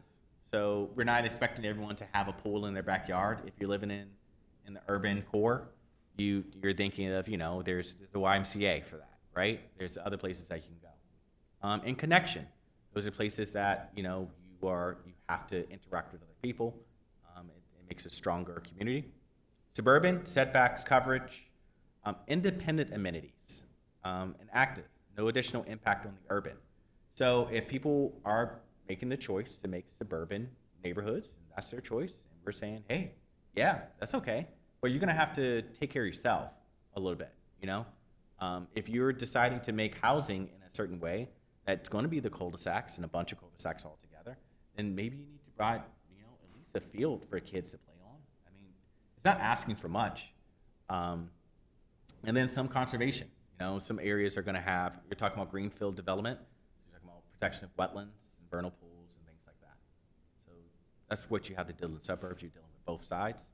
And then rural, you're really dealing with setbacks and independent amenities. There's going to be passive, and those are, hikes and things like that, and all those type of things. Conservation.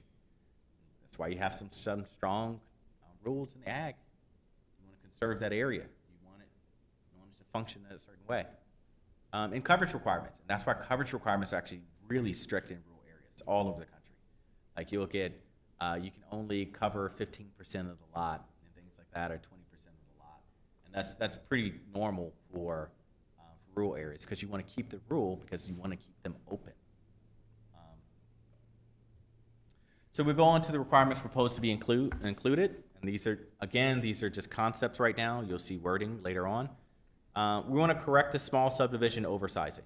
Right now, I've never seen this before in my career. If you're doing a subdivision from 1 to 10 units, you have to provide the same exact amount of space for open space. It's an acre. Only when you get over that do you provide 5,000 square feet more, which is actually more than 10% of an acre. So actually, you're requiring more open space after the first 10 units than the first 10 units. What it's doing is it's incentivizing really big development very quickly, because the numbers don't work with small development. I can't do a 4-lot subdivision here because I'm going to have to give an acre of open space. Is that fair? I would say from a planner's point of view, I don't know if that's fair.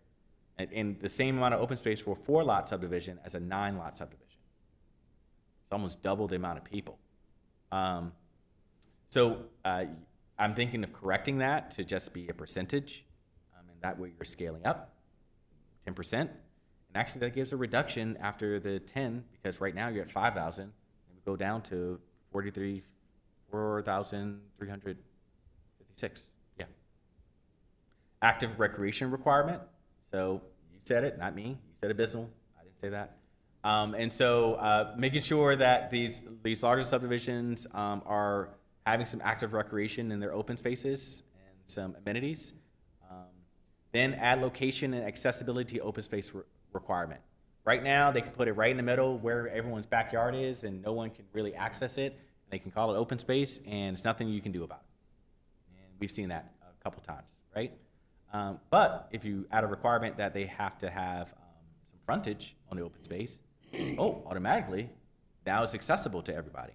If you have to provide some accessibility requirements that you have to have, like a sidewalk that gets you to the open space, you can get there, you can walk there. And you add incentives for good interactive design for these type of things.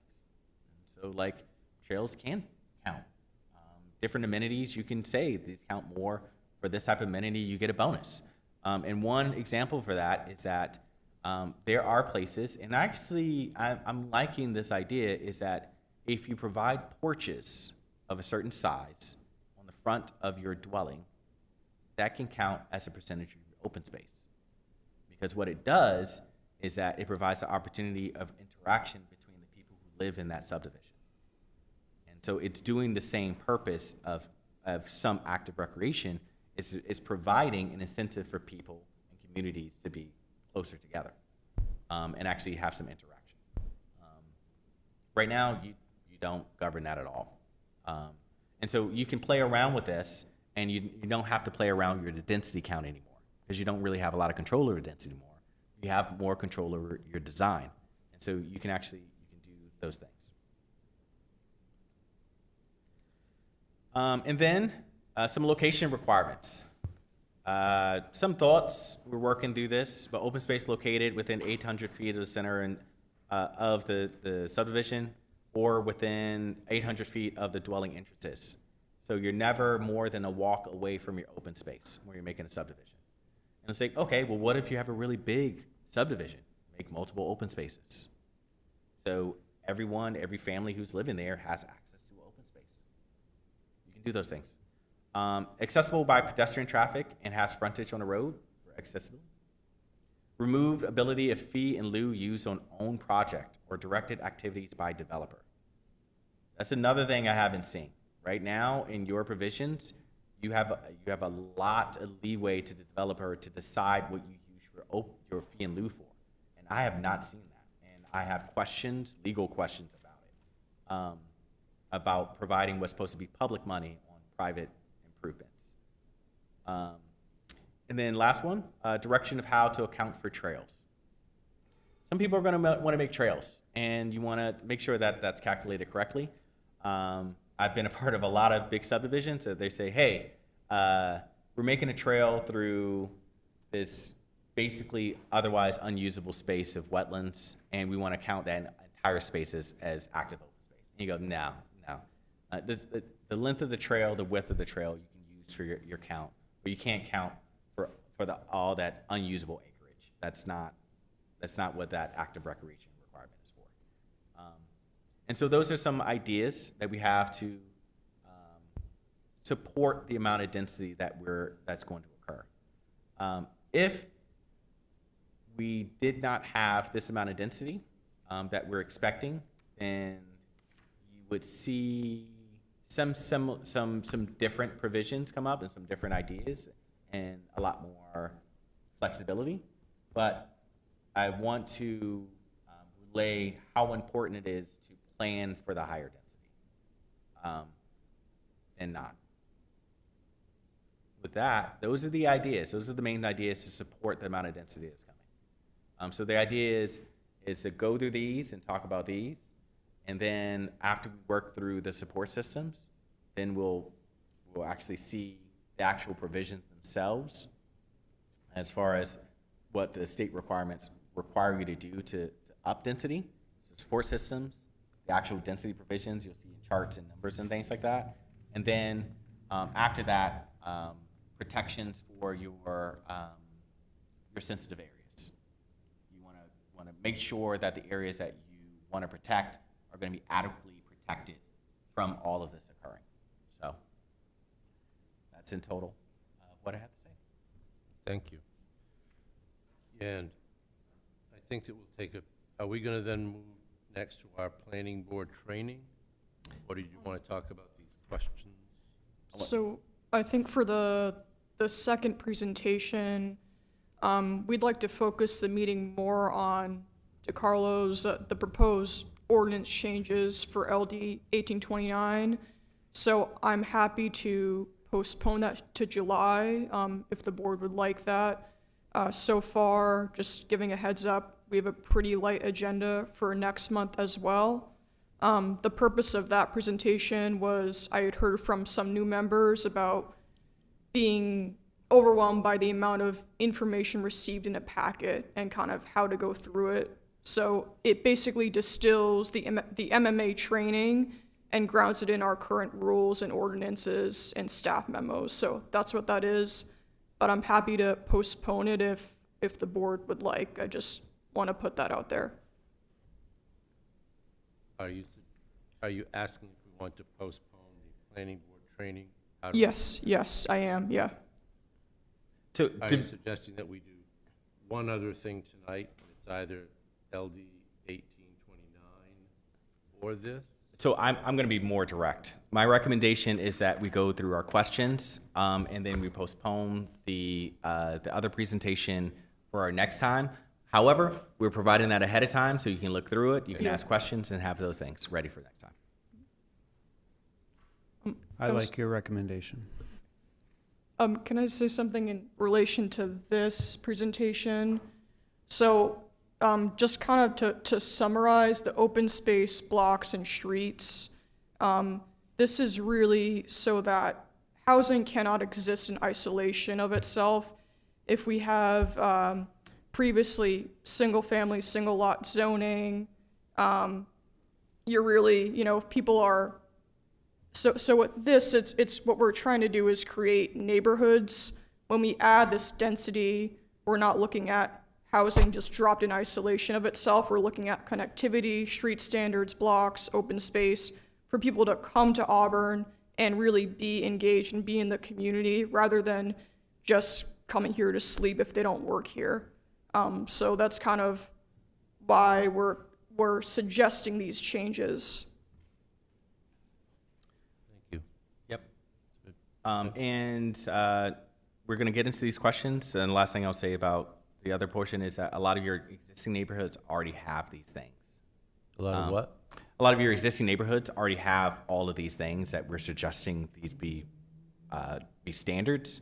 And we're just asking, hey, can we, for the new things that are built, can we at least come to the level of some of these neighborhoods that have already been created? So I'm not talking about the recently created ones, but I'm talking about things that have been created 50 years ago, 70 years ago.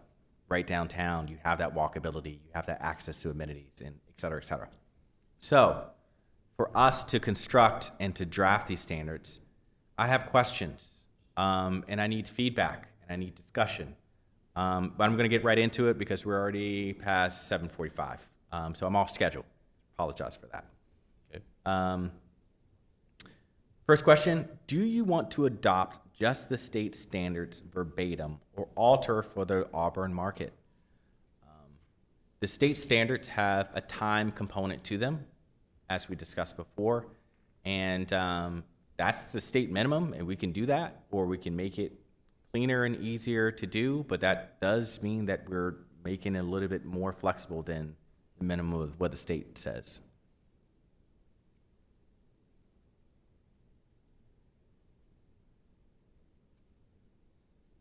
So we can alter the state standards, but those are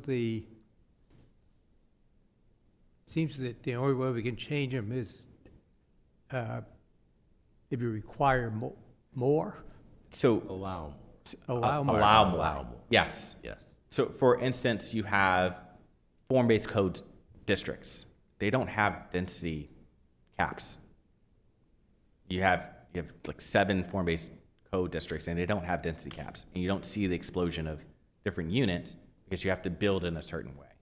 I'm not saying that you go no density caps all around the city. What I am saying is that you can go a little bit more looser than what the state requires you to do if you want an easier, more workable system going forward.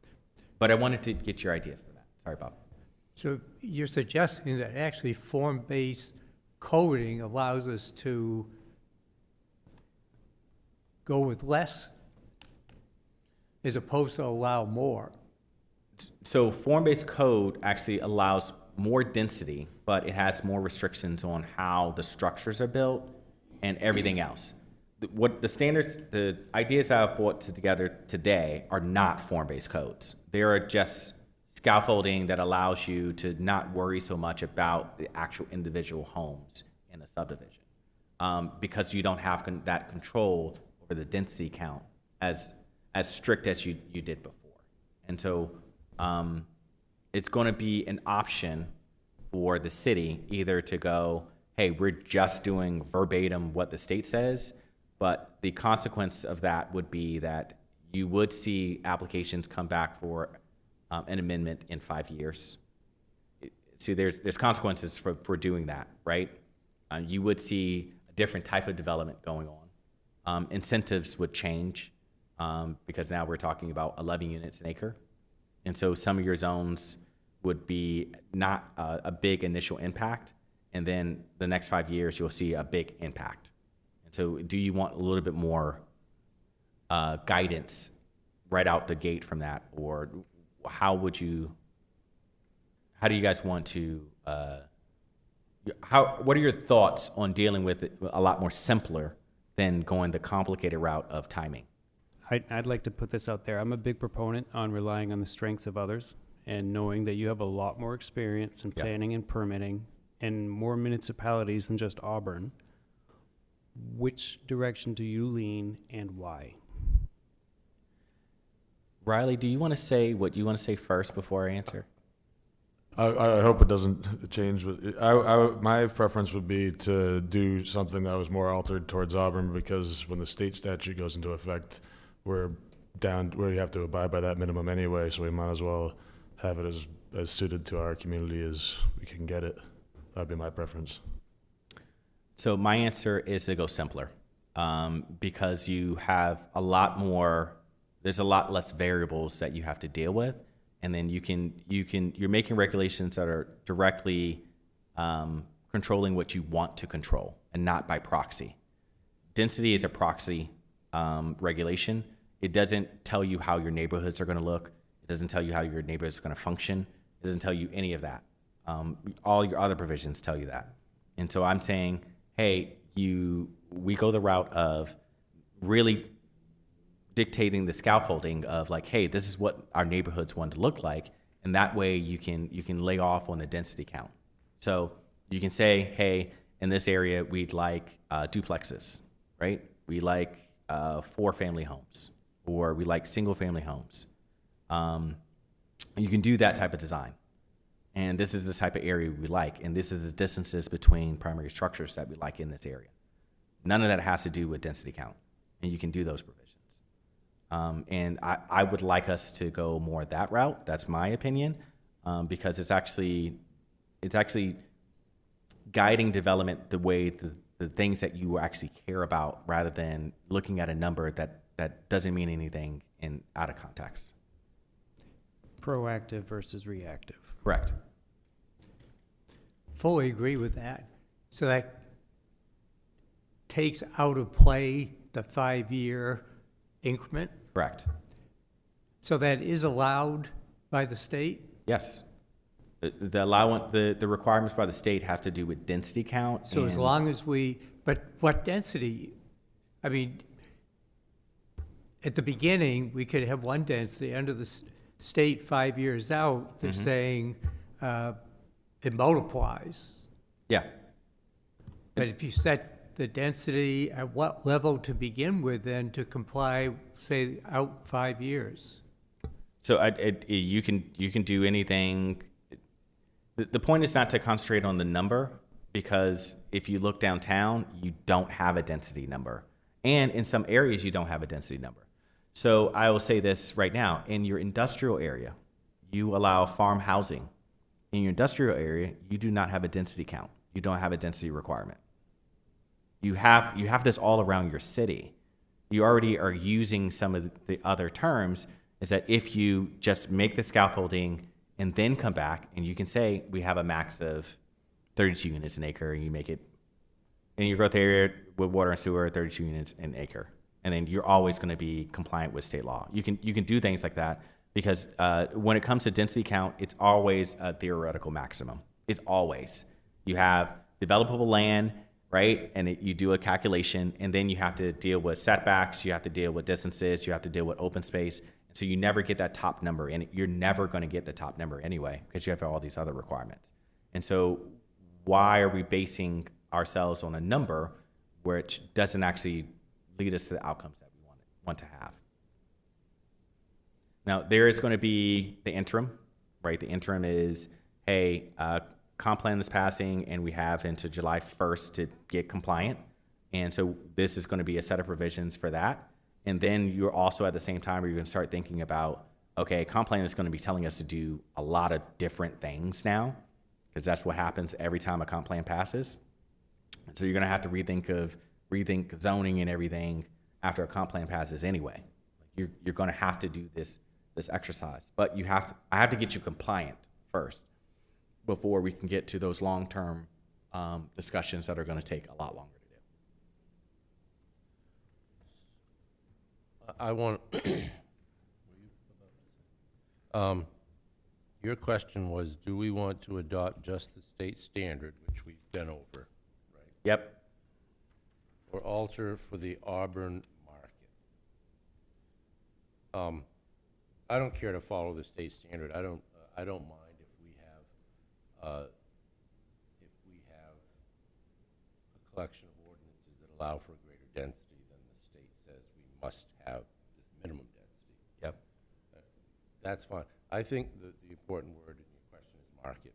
I don't know what the Auburn market is. And I think if you established a scaffolding or a zoning scheme that allowed 100 units per acre, that's not going to happen in Auburn. It's not. You can put it out there, but I don't think that's going to happen. I'm not afraid to make that possibility, make it a possible outcome, but I don't think it's going to happen. I think I would like, as much as possible, to let the market dictate. Mm-hmm. So that if a developer wants to propose that, and he's right and I'm wrong, well, good for him, and people have got places to live, and I guess everybody's happy. I just don't think that's going to happen. I think we're not going to see developments that are much different than what we have now.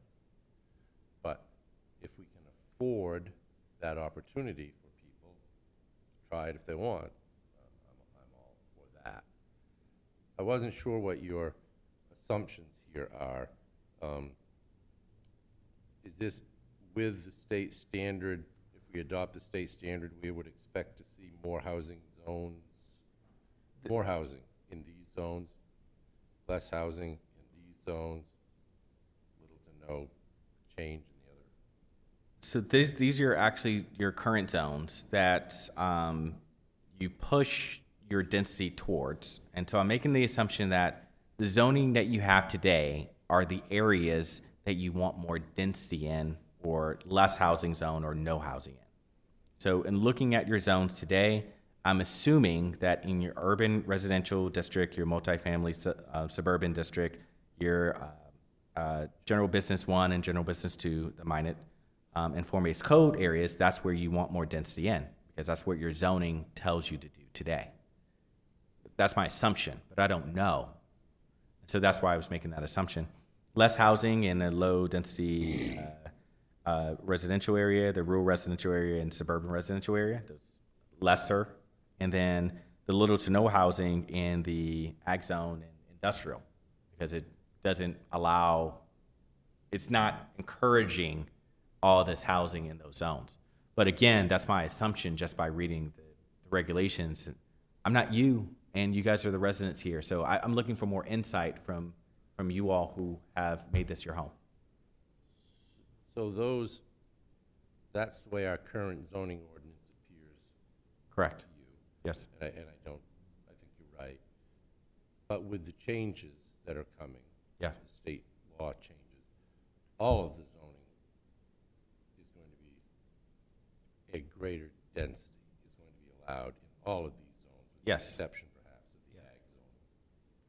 Yeah, yes, but you can put provisions in that restrict how dwellings are made in certain areas. And so you can have stricter open space standards in the ag, or the industrial areas have different requirements. You can put different requirements in suburban residential, that they have to do more active recreation space. You know, it's no longer just on changing the zoning number. It's now on what actual design changes you want to make for these areas to encourage or discourage this type of use here.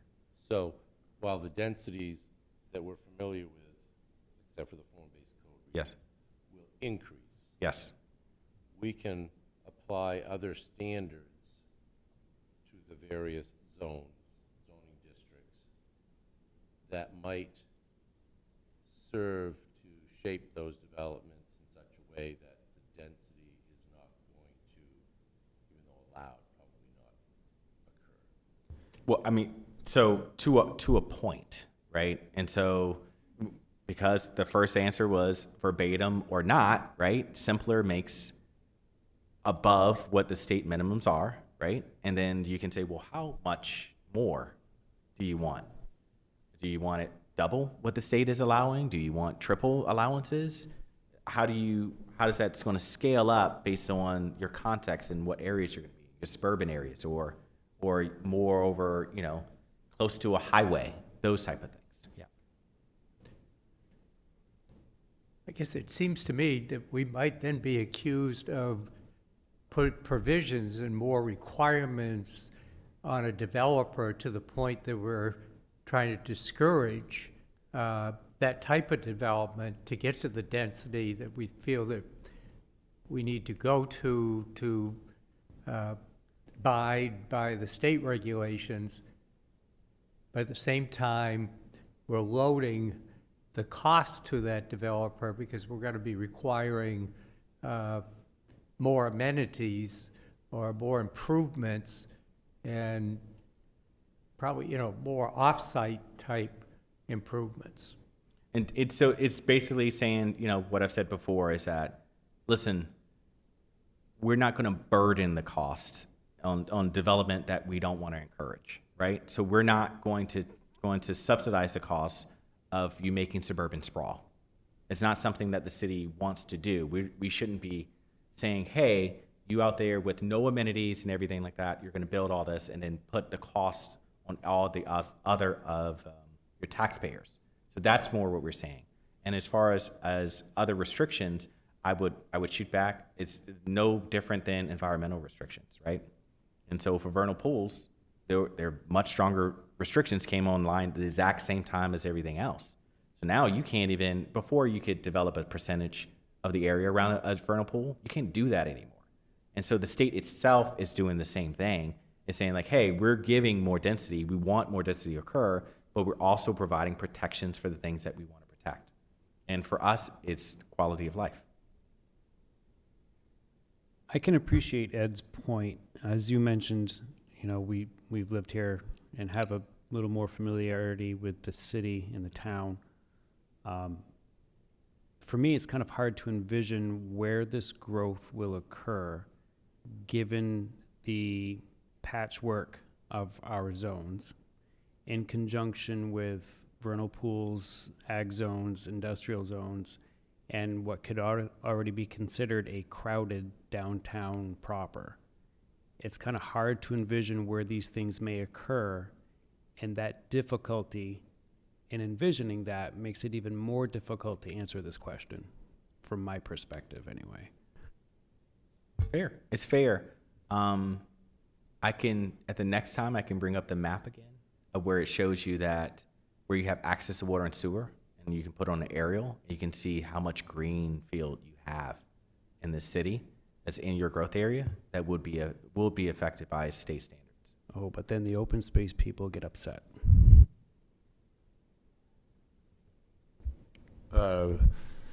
My thought is that your assumption lines up, I know you've been at all the meetings as well, with what the long-term plan is these zones do line up into these categories. So if I jump into question 2, then I think it would be smart to anticipate that and match them to the criteria that you aligned in your assumptions. Okay, thank you. Am I the only person that does not have a list of questions in front of me? It's like this, step 3.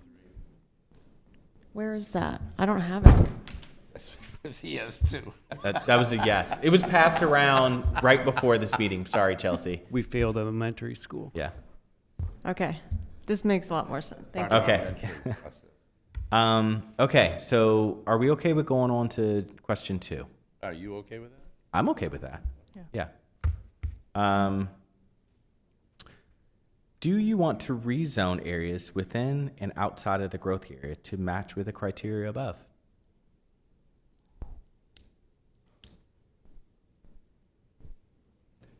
Should be reviewed, I would think, for sure. Yeah.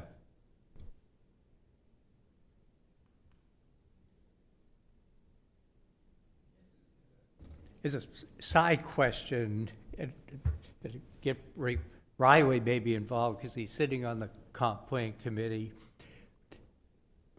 From this, recognizing what the state's put before us, it almost seems like we should now have more industrial land and begin to shrink our growth area. If we're going to truly, I guess, maybe that's not a question needs to come up if we're going to alter, what we're doing to avoid the implementation of all that the state is putting down. So we're not avoiding it. So I want to make that distinction. We are definitely not avoiding it. We are implementing what the state is putting before us, but we're just providing support for that amount of density in those areas. Okay, so I guess again, I Yeah. would wonder if the comp plan committee might be considering when we first saw the growth area in bright red, it really showed up as an immense area. And I know it's broken down to, with or without water sewer. But at the same time, it almost seemed to me that we should phase in what we're considering as growth areas. So that is not something that our board has with these provisions. And so I definitely hear you, but I have to concentrate on just the compliant portion. And then Riley, you're actually with the comp plan committee. I highly recommend to everybody, I guess it's the last 3 meetings, we've been defining these growth boundaries to the parcel level. And it's hard to explain 9 hours of meetings, but you can find the information looking there, but to the phasing part, it wouldn't be something that could be phased in, because once the plan goes in effect, it would just be the growth zone. And I don't think there's any large increase in any of the industrial zone that I can think of. There are some changes that you all have made. You will have a chance to look at that again, because you have been going parcel by parcel, and then you look at it again. Some large changes have been made. The growth area has reduced in areas. One of the main things is that the areas that do currently have water and sewer are within the growth area. And so they're making sure that remains consistent, in part by, one, it's good planning practice, and second part is because even if you're outside of the growth area, if you have access to water and sewer, you're going to get a density bump anyway. And so it's better to have a little bit more direction on how you would like that to go, rather than not. And the second portion on phasing is that anytime you want to make an amendment to your comprehensive plan, you have to convene another comprehensive committee and go through the process again of amendment process. And I do not believe the city is considering that at this moment. And so I can only concentrate on my task, which is to make sure that you're compliant with the state law and the time that it's given.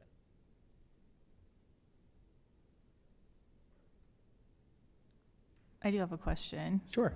When you talk about rezoning areas, like within the growth area, like would that be combining zones? Like we have a bunch of form-based code zones. Yes, that can be under consideration. One other consideration is that you have a suburban residential zone that your minimum lot area is 1 acre. Do you want to alter those provisions in the suburban residential, or do you just want to rezone it a different? Do you want to make a new zone and just rezone that to be compliant with that portion?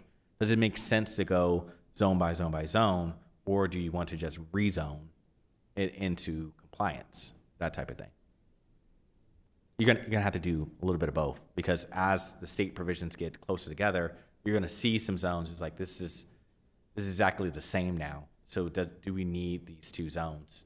The uses are the same. Only thing that was different was the density count, and now the density is the same. Do we need both of these zones? My short answer to question 2 is yes. Simply because the Grandma Moses patchwork quilt of our zones makes it confusing. And I think having, excuse me, it will maintain a neighborhood feel, having a larger, more consistent zone. And that's consistent with the scale that I showed at the beginning of this presentation, that basically the site makes up blocks, the blocks makes up the neighborhood, et cetera, et cetera. Are you all prepared to go to the next question? I'll just echo what Tim said, if you are looking for opinions. Yes. Yep, I'm ready to go to the next question. Okay. Whew, it's a big one. Do you want lots on private roads? Frontage definition and subdivision standards currently say no. And that's a big one because you only allow subdivisions to happen on public roads currently, as the provisions say today. You do not have a ton of landlocked parcels, which is something that happens all the other time in a lot of other jurisdictions. It's a policy decision. It makes allowing development on private roads allows development to happen a lot more easy. Again, there's a cost to every decision. It also allows landlocked parcels to actually progress and happen a lot more frequently. So I need some feedback on this one. Do you mean existing private roads? Because a road, if you own a 40-acre field and you want to subdivide it into 20 lots, you're gonna build a road. And that road needs to be a public road, as our provisions state What do you mean today. by a public road? In order to have a new lot, that new lot needs to have frontage on a public road. What do you mean by public road? Is that gonna be a road sorry. maintained by the city? Correct. It needs to be accepted and maintained by the city. I can bring up the zoning ordinance. So like what we just approved on, by Sleepy Time Hotel is that frontage refers to the private road that they built that connects to the public road.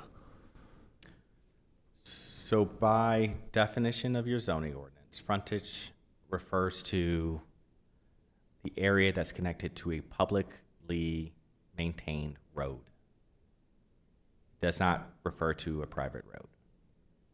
What I meant was the frontage definition, and I guess I'm also thinking about the width of because we just approved a development that has a interior private road in the lot, but the frontage calculation was based off of, it was facing the private road, but it wasn't based on density, or it wasn't a density-based calculation, like the number of units per, it was about the amount of area required for the road, like the width of the road for a fire truck and the bus to get in and out of. So This is a little different. It's a, give me a second, I'll go down to the standard today.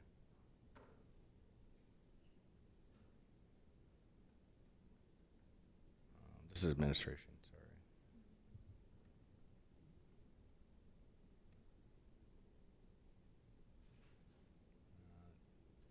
Subdivision here.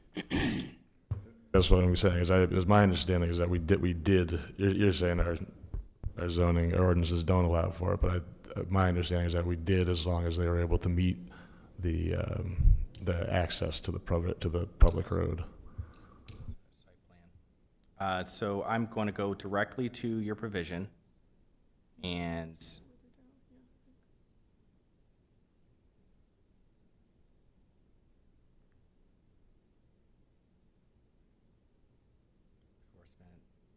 general requirements, lots.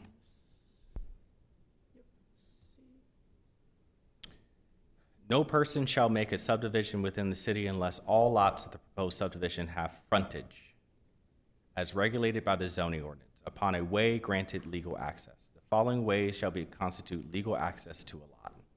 Number one, a way accepted by or established as belonging to the city, provided access is not specifically prohibited.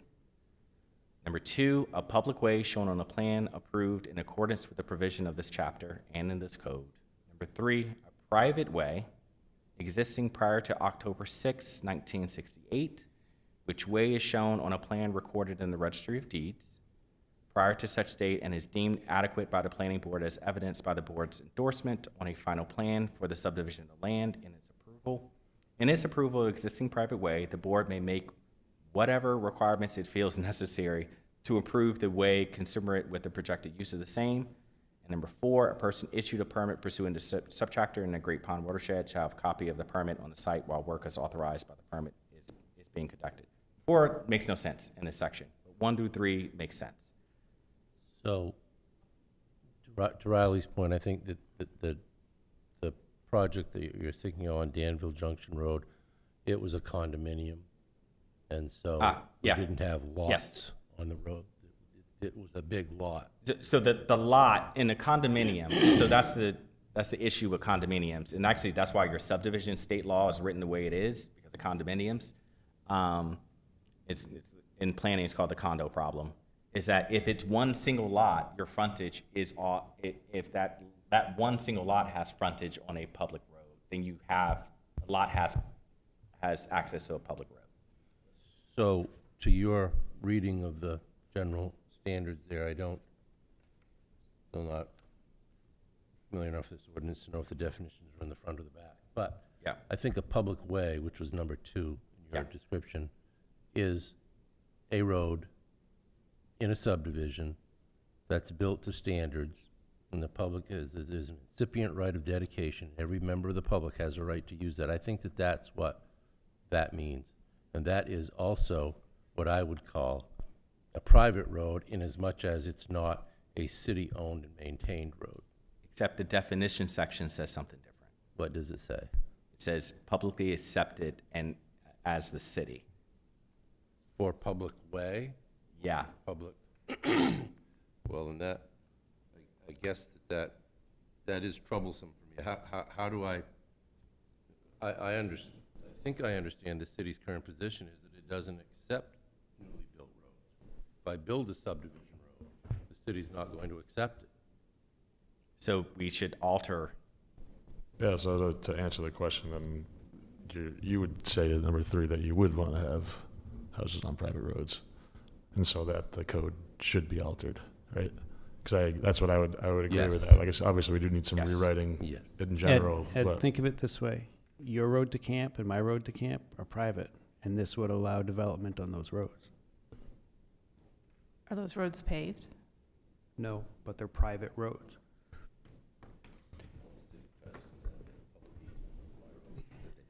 Anyway. Different The conversation. answer is yes, absolutely. That seems like a. So then, We had, I'm sorry. Yeah. That Wahan Oaks application was tabled, I think, in part because of this issue.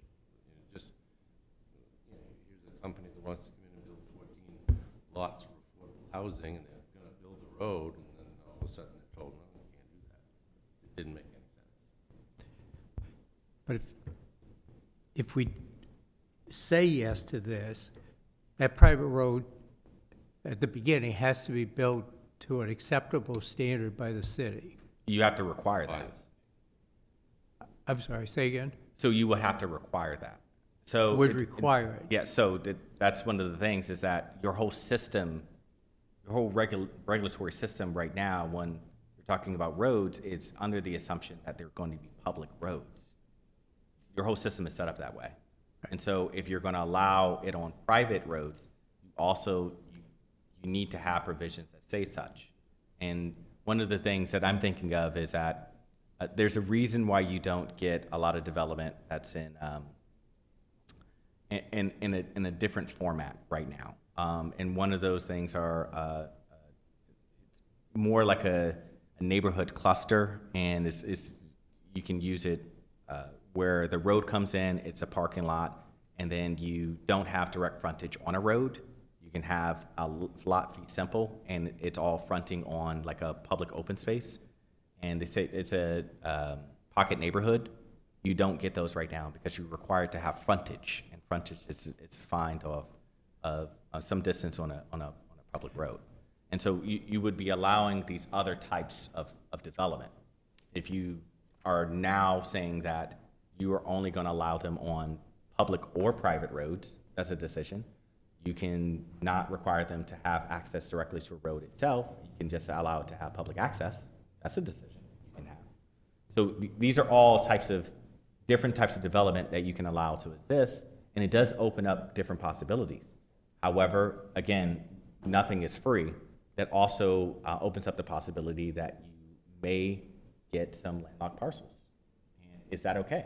A lot of the times that you'll see what's called cluster subdivision, that you'll have lots that are in the back and they're reserved and they're cut off and on purpose because they want that to be in conservation.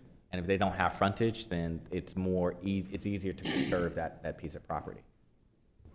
I mean, this is all types of ways that you can do with it, but I need to know the preference of you all and which way that you want to go with this, of more flexibility or less flexibility, because there are costs associated with each. Who maintains a private road? If you have, Road association, HOA, Would we have, but you don't require that right now. You don't require an HOA to be done. You don't require a road association to be created. And that's one of the big things that I'm asking about, is because if you're going to allow private roads, then you also are going to have to require some maintenance of that way to be maintained. with that, I would say yes. Yeah. Do we know what the city's current position is on accepting roads that are built to city standards? I'm not privy to that information right now, but I've asked. So I'm waiting on that answer, and once that's provided to me, then I can share that with you all. Would we have to set the standards for the road maintenance agreements? Somewhat, yeah. I mean, you're not going to do this all alone. You can set some requirements, just as you set requirements for anything else, or a general requirement of it shall be maintained to a standard that allows vehicles to traverse that way. It's something general like that. You don't have to get exactly, maintenance shall be done every 10 years on the first October 1st of every fourth year or something like that. Okay, so I've gotten my answer. Would you all like to move on to the next one? Yes, we would. Yeah. Do you want to require newly approved properties with no public frontage to manage their own trash pickup? So the city is now dealing with this right now. Trash pickup is a big thing. For multifamily, they're already kind of required to provide servicing for their own trash. But now we're starting to talk about, well, what about single-family homes? If you're not going to require that frontage on that public road, because services usually come with the public road. We're not required to do trash pickup on private roads. It's not a requirement. And then if you're making more private roads, you're going to have to do some design requirements that says, okay, this is how you're now going to have to deal with your trash. Don't we require that roads be built to a design standard regardless of their status once their subdivision's approved? We do, but we're not, the city is not required to put our to have the trash pickup on the private road. Right, but it's not because the road is any less adequate than the public road. Correct. Yes. But then that goes in, how long are you going to allow that private road, right? If we're talking about a mile down the road, okay, that's not too bad. But what if that road gets very, very long in these very large subdivisions? Then how are you going to deal with trash in those situations? So this has knock-on effects, all of this stuff has.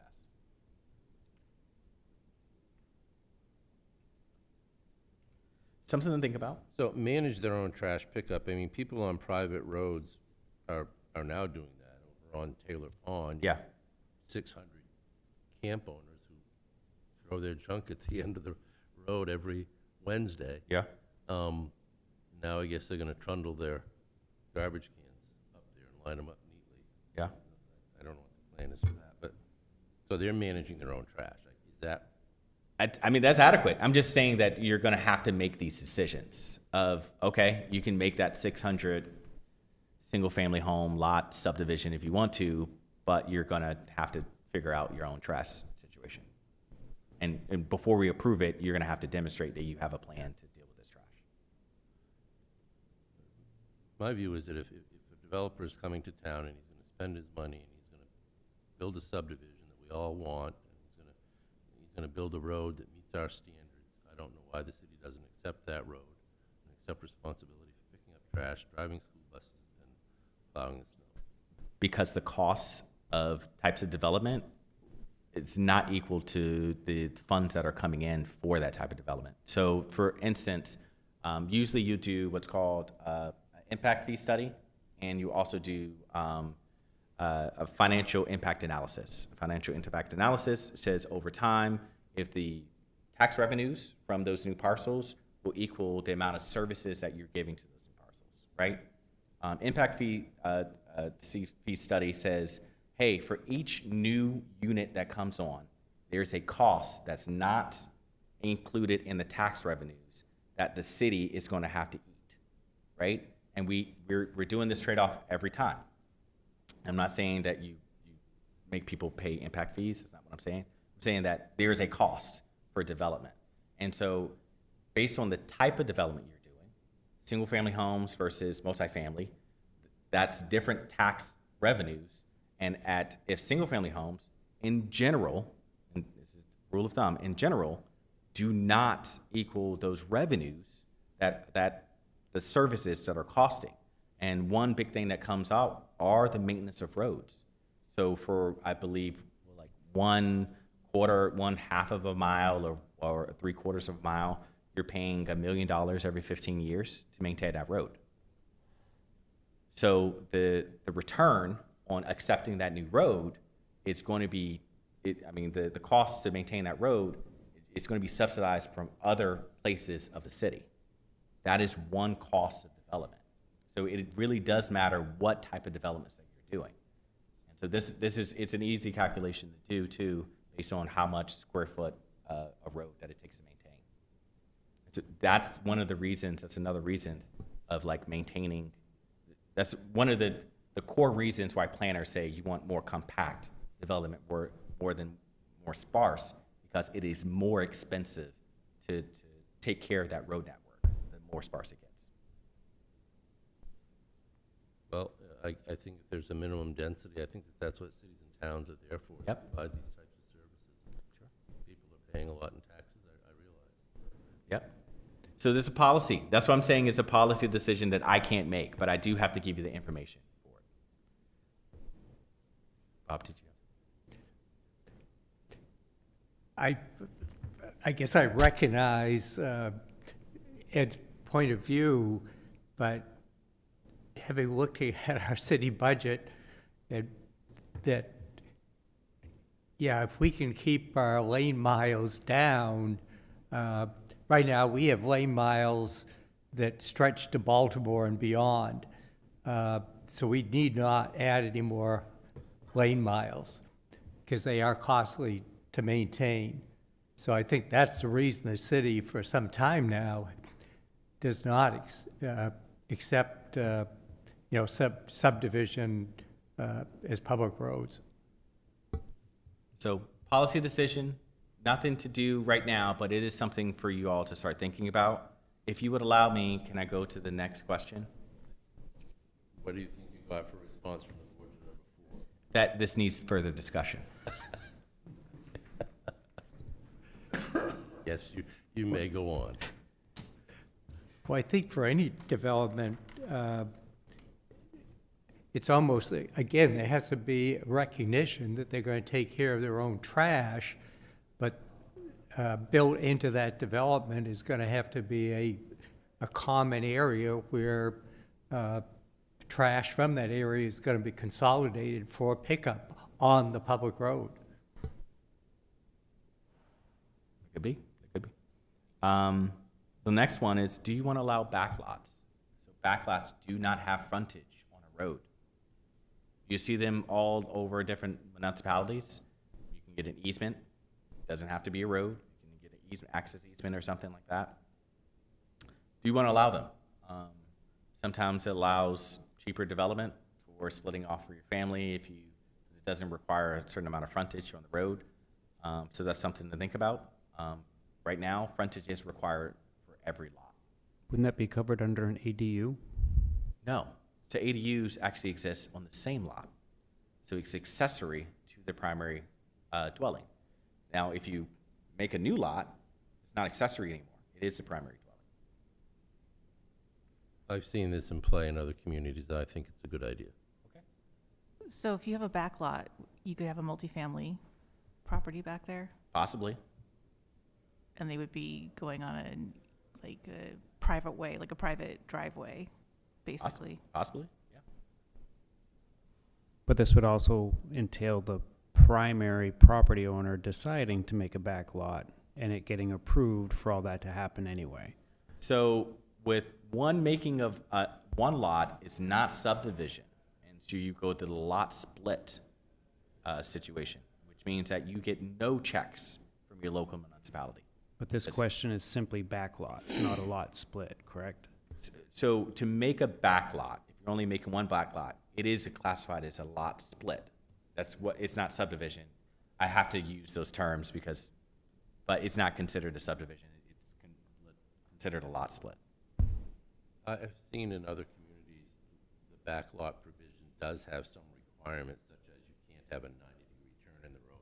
Yeah. Fire apparatus has to be able to Yeah. reach the back lot. That was going to be my thought. Is that I think this also would want more discussion. There's places where there's areas where there's this would be a great solution to add more housing. There's also places where there's long skinny lots where these easements can get long and create problems for fire. So like, I think there's plenty of those lots as well in Auburn. So this would be one where it'd be kind of zone by zone maybe.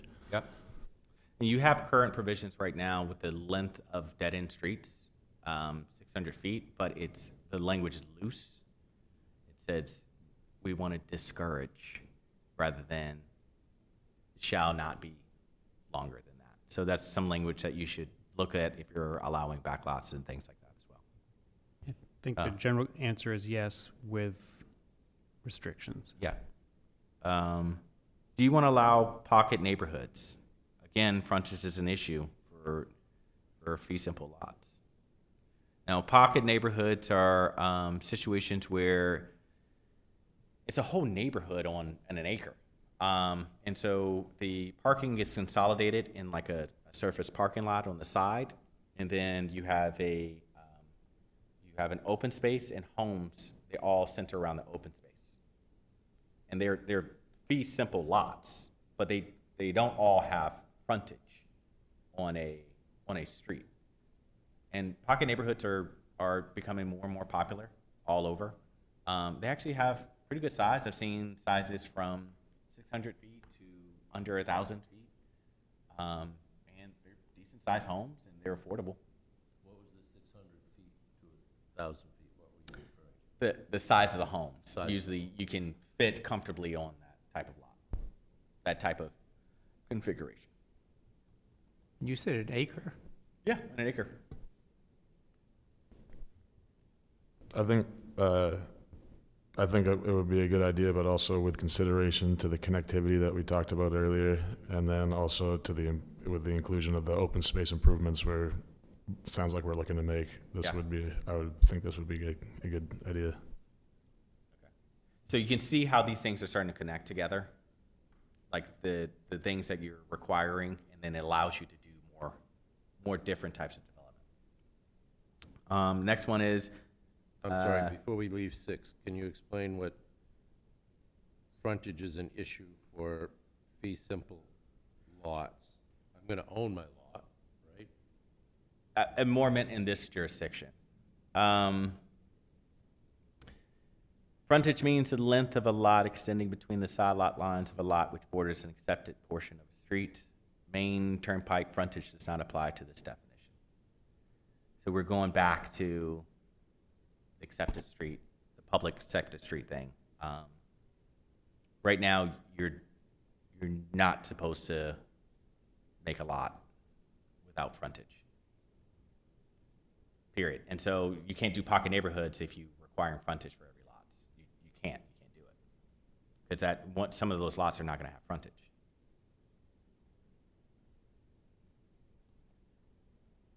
So I'm going to walk from my little house to where my car is parked. Yeah. There's no road running through there. No road. You'll just walk on the sidewalk that goes directly to your parking lot. And it's really helpful in smaller infill lots that you can't get any connectivity anyway. You know, you're going to have, what do you do with an acre and a half in a high density zone, and you don't want to make a multifamily structure? And you want to make something that operates, you know, similar to how you want a neighborhood to do, but you got to make your return. So it's giving a different option for the what's referred to as the missing middle, those type of deals of more infill development. You want to put caveats on that because you don't want the situation where you have these huge developments and this huge parking lot on the side and it's multi-family buildings, and they're saying that it's a pocket neighborhood to get out of other provisions. So you want to put some limitations on that. I think it's a great idea that pretty much almost exactly defines the condo complex I live in here in Auburn. Yeah. And we don't have our own specific driveways or garages. We have a common parking lot and a common big open Yeah. space in the middle, and it was a great place for the kids to grow up because you knew everybody and you saw every car coming in. I think it's a great idea. We already talked about 7, so I'm going to go on to 8. So dwellings are unlimited for farm labor through current practice. I'll bring up the industrial zone. Industrial zone doesn't have density requirements, but it allows dwellings for farm labor. That means that you have unlimited density. They have farms in the industrial zone? They can be. Well, Steve, do we have farms in the industrial zone? Yes, I Okay. would like to digress slightly from Carlos' view that I've just had to look at this in the last couple of days. Anomalously, farmhouses are permitted in the industrial zone. That's all. No other accessory farm buildings of any kind are permitted. Correct. And so, And it doesn't specifically state farm labor, it just says farmhouses. correct. Whereas in the ag zone, there's a very careful delineation of farmhouses, principal residences. Yes. Buildings for farm labor, specifically outbuildings, barns, sheds, and all sorts of specific categories of structures in the ag zone. So I would disagree with the concept that buildings for farm labor are permitted in the industrial zone. Okay. Fair enough. But the farm dwellings are Farm, yeah, the reason I think that came about is when they expanded the industrial zone way out to the Lewiston Junction Road. Yeah. In the airport area, there were a lot of farms in that area. Yes, And I yes. think they sought to capture an existing structure or set of circumstances. And when you read the ordinance, it's very anomalous. Heavy trucks, bulldozers, ironworks, and farmhouses. Okay, thank you. I asked. Thank you, Steve. So what do you want to do about it? Dwellings are unlimited for farm labor through current practice. Is our current practice having a negative effect on our current farms within our municipality? If it's not a problem, we don't have to fix it. If it's not broken, don't fix it. But That's it- just my opinion. But it does give, this is another example of, it's not only in your form-based code areas where you have potentially unlimited density. Industrial, it's another zone that you have unlimited density and you don't see the explosion because there's a caveat. Okay. When placing multiple structures on lots, do you want the new lots to obey the setbacks of the zone from each other? This goes on condos. Setbacks are from lot lines. If you have multiple principal structures on a single lot, there's only a couple zones that you have any type of separation, mandated separation. And in some of those zones, it doesn't make a lot of sense. So I'll bring up general business zone. In the general business zone, your buildings have to be separated by a distance of what the height of the building is. So it makes those structures spaced out by design. Do you want that? Is that what you want? Do you want more of a standard? If we're talking about density and we're talking about multiple structures on a lot, do you want them to be closer? If you want them to follow a setback, then an easy way to deal with it is that, hey, multiple principal structures on a lot shall be set back from each other. Principal structures shall be set back by double the amount of setback. And then you have the same pattern that goes interior to the lot and between lots. Because your setback is half of the distance between, was supposed to be half the distance between where you have the structure on this lot and the structure on this lot. Just double the distance. So the scenario you're stating is code compliant frontage to the road, but within the complex, do we want to maintain enforcing? Like distances between primary structures. My answer would be no. There's a buyer for every property. Yeah.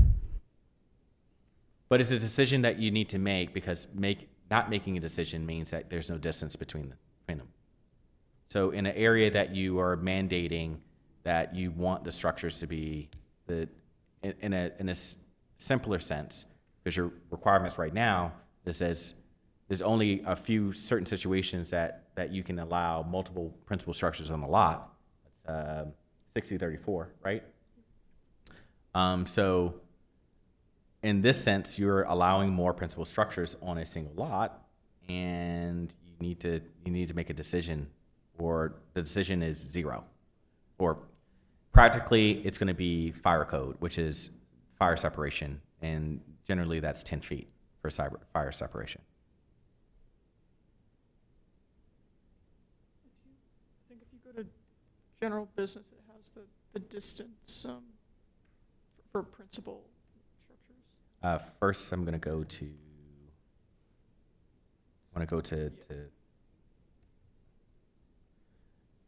6034. No more than one principal building shall be erected on any lot in residential zoning districts, except for these caveats: multifamily buildings or developments under Division 9, the addition of accessory dwellings, and then it goes on to the 4 dwellings per lot because of the carve-outs of LD 2003. But this is, you can see how it's been added on, but initially your system was 1 building per lot. You were in that system. You weren't supposed to have condos. Even if the lot was twice as large as the minimum lot size requirement, you couldn't have 2 structures on it. No. And so it was pushing people to subdivide rather than having multiple principal structures on a lot. And so state law came in 2003 and said, no. If you have double the space, you gotta allow them to have that. But prior to that, your whole land use structure was built on the premise of one structure per lot, one principal structure per lot. So I'm sorry, I'm gonna get back to the distance ways. Tim has said no distance, and he's all right with Except that. fire code. Fire code, yeah. Of course, safety. Are there any other thoughts? I agree. Okay. Thank you. I don't quite agree, but I'm just going to draft stuff, and then we can see how it goes. But this is first reactions. Okay. I want to say, Bob, I don't think that a development is going to occur in such a manner, even if we don't dictate minimum setbacks. I just don't think people are going to be successful in putting buildings 3 feet from one another, or whatever the minimum code requirement is. But if they want to try it, try it. Places have tried.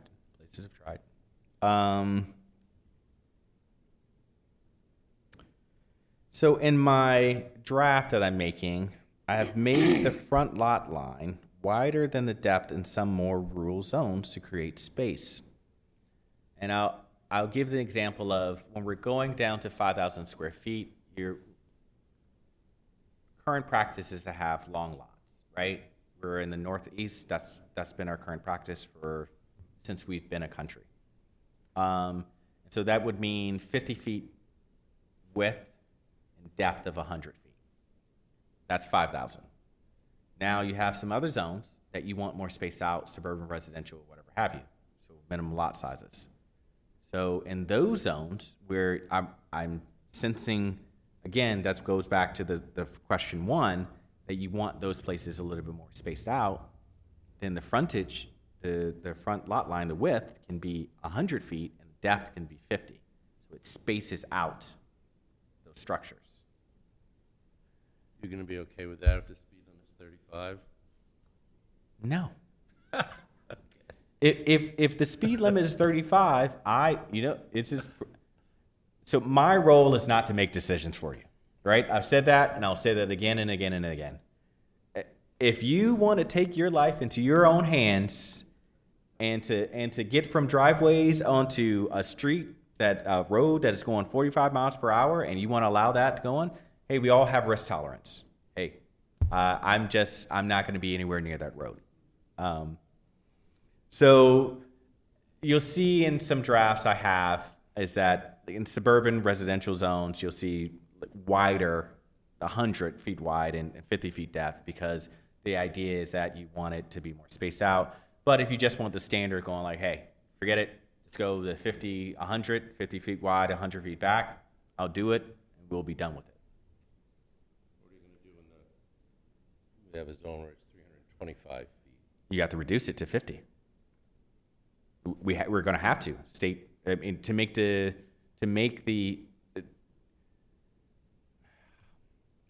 to make sure that the regulations aren't so strict to prevent a lot from being made. That we have to reduce those requirements of width, and that's going to have to be down to something that's reasonable. You can do 50, you can do 60, you can do 100 width, but once you get further than that, the depth of the lot, you have no actual usable area on the lot once you go past 100 feet. So you have some leeway, but you don't have total leeway. So I'm saying in suburban areas and the areas that you don't want too much density and closer by, as we've said in number 1, in the rural residential zone, you can change the width requirements. Still 5,000 square, 5,000, it's just the width and the spacing between the buildings are going to be a little bit more. I'd be interested in seeing your drafts and the zones that they're in, and also to question 11, I think those similar zones, the more rural zones, would be where my preference and probably the public preference, that the multifamily buildings look like single family. Mm-hmm. Yeah, We hear that a lot. you could do that. I mean, it's easy to do. You'd say single entrance. You already have some standards like this, by the way. They're already here in the conversion of one-family dwellings. So it's just altering these a little bit to say these apply to multifamily buildings in these zones. They have to look like single-family dwellings, and this is the standards for them. Basically, the stairs on the back has a single entrance. You can't have multiple entrances on the front, and go that way. So there's some clever things that you already do in your regulations. This is what I'm actually pointing out, is that you already have some tools that you're already using. I'm introducing some new tools, but it's not like I'm going overboard and going to like, hey, this is something we have never wanted to do ever before. I'm saying, no, you already have some stuff in here, like the conversion of one-family dwellings and the one principal structure per lot and things like that. Because even with this, it says no more than one principal building. So if that's the case, you can say, well, the density count, yeah, you can have unlimited density, but you can only have one building. What it's going to encourage people to do is to make a bigger building, and that's one building, but you can do that. So do you want one bigger building with all the density in it, or do you want smaller buildings? And I know it's going to be zone dependent, right? Well, yeah, because my thought on that is that the density requirements are for where there's high growth zones. So the places I would say that aren't high growth zones, or like the rural areas that don't have sewer and water, there isn't that density requirement from the state, correct? So people wouldn't be building big buildings out there because...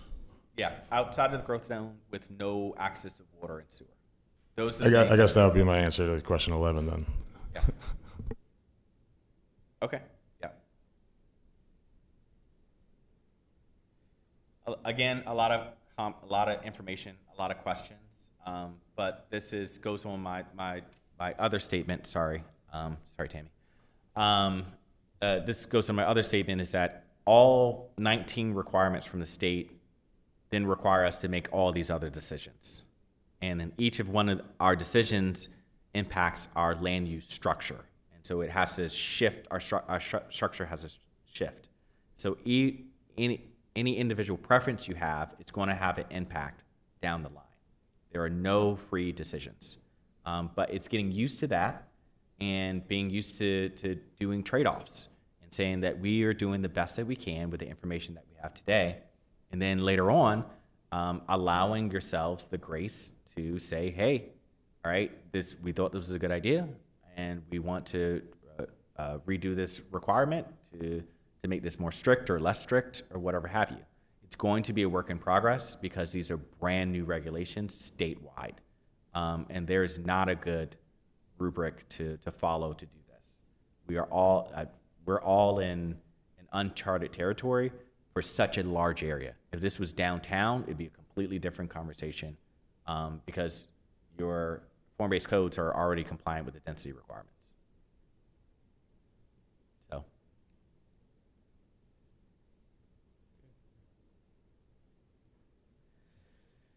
Ooh. Anybody have any further comments? Are we going to be meeting again before our next official meeting? I don't, if it appears that our agenda would otherwise be light for the July meeting, I see no reason for a special meeting between now and then, unless you all do. it's pretty light right now, and it would also allow us time to get information back from our drafts that we've put out there for comments for legal sufficiency. So we'll just, does anybody know the date of our next meeting, other than the second Tuesday in July? Anybody know when that is? It doesn't matter, it is when it is, I guess. Okay. I see you, Steve, just a minute, we'll get there. Okay, we're there, public comment, once again. Very quickly.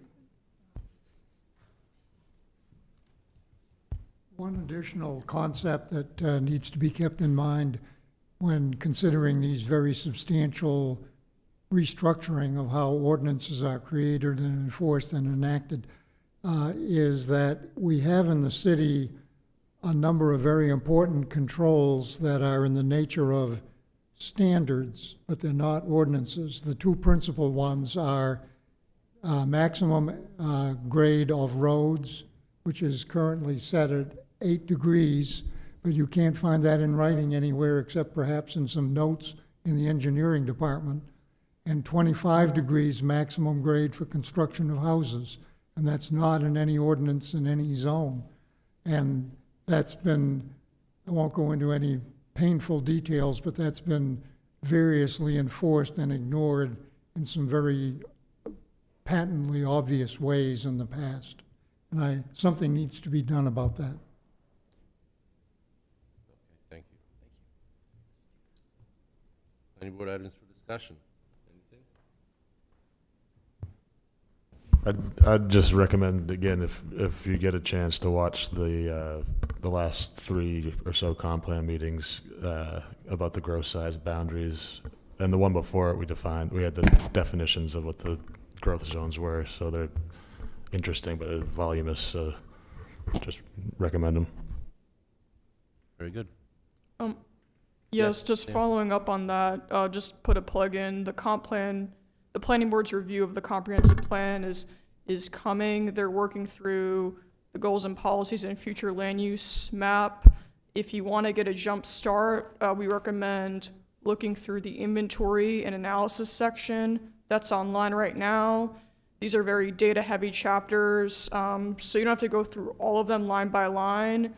We suggest looking at the story map that Barry Dunn did. It really distills them down, so if you want to get a head start on that, go for it, but just want to put a plug in on that. And Riley and Bilal, they're on the committee, so they're aware of that. But And in addition to that, we'll be sending you the draft of the policies and actions that the comp plan committee is working on currently.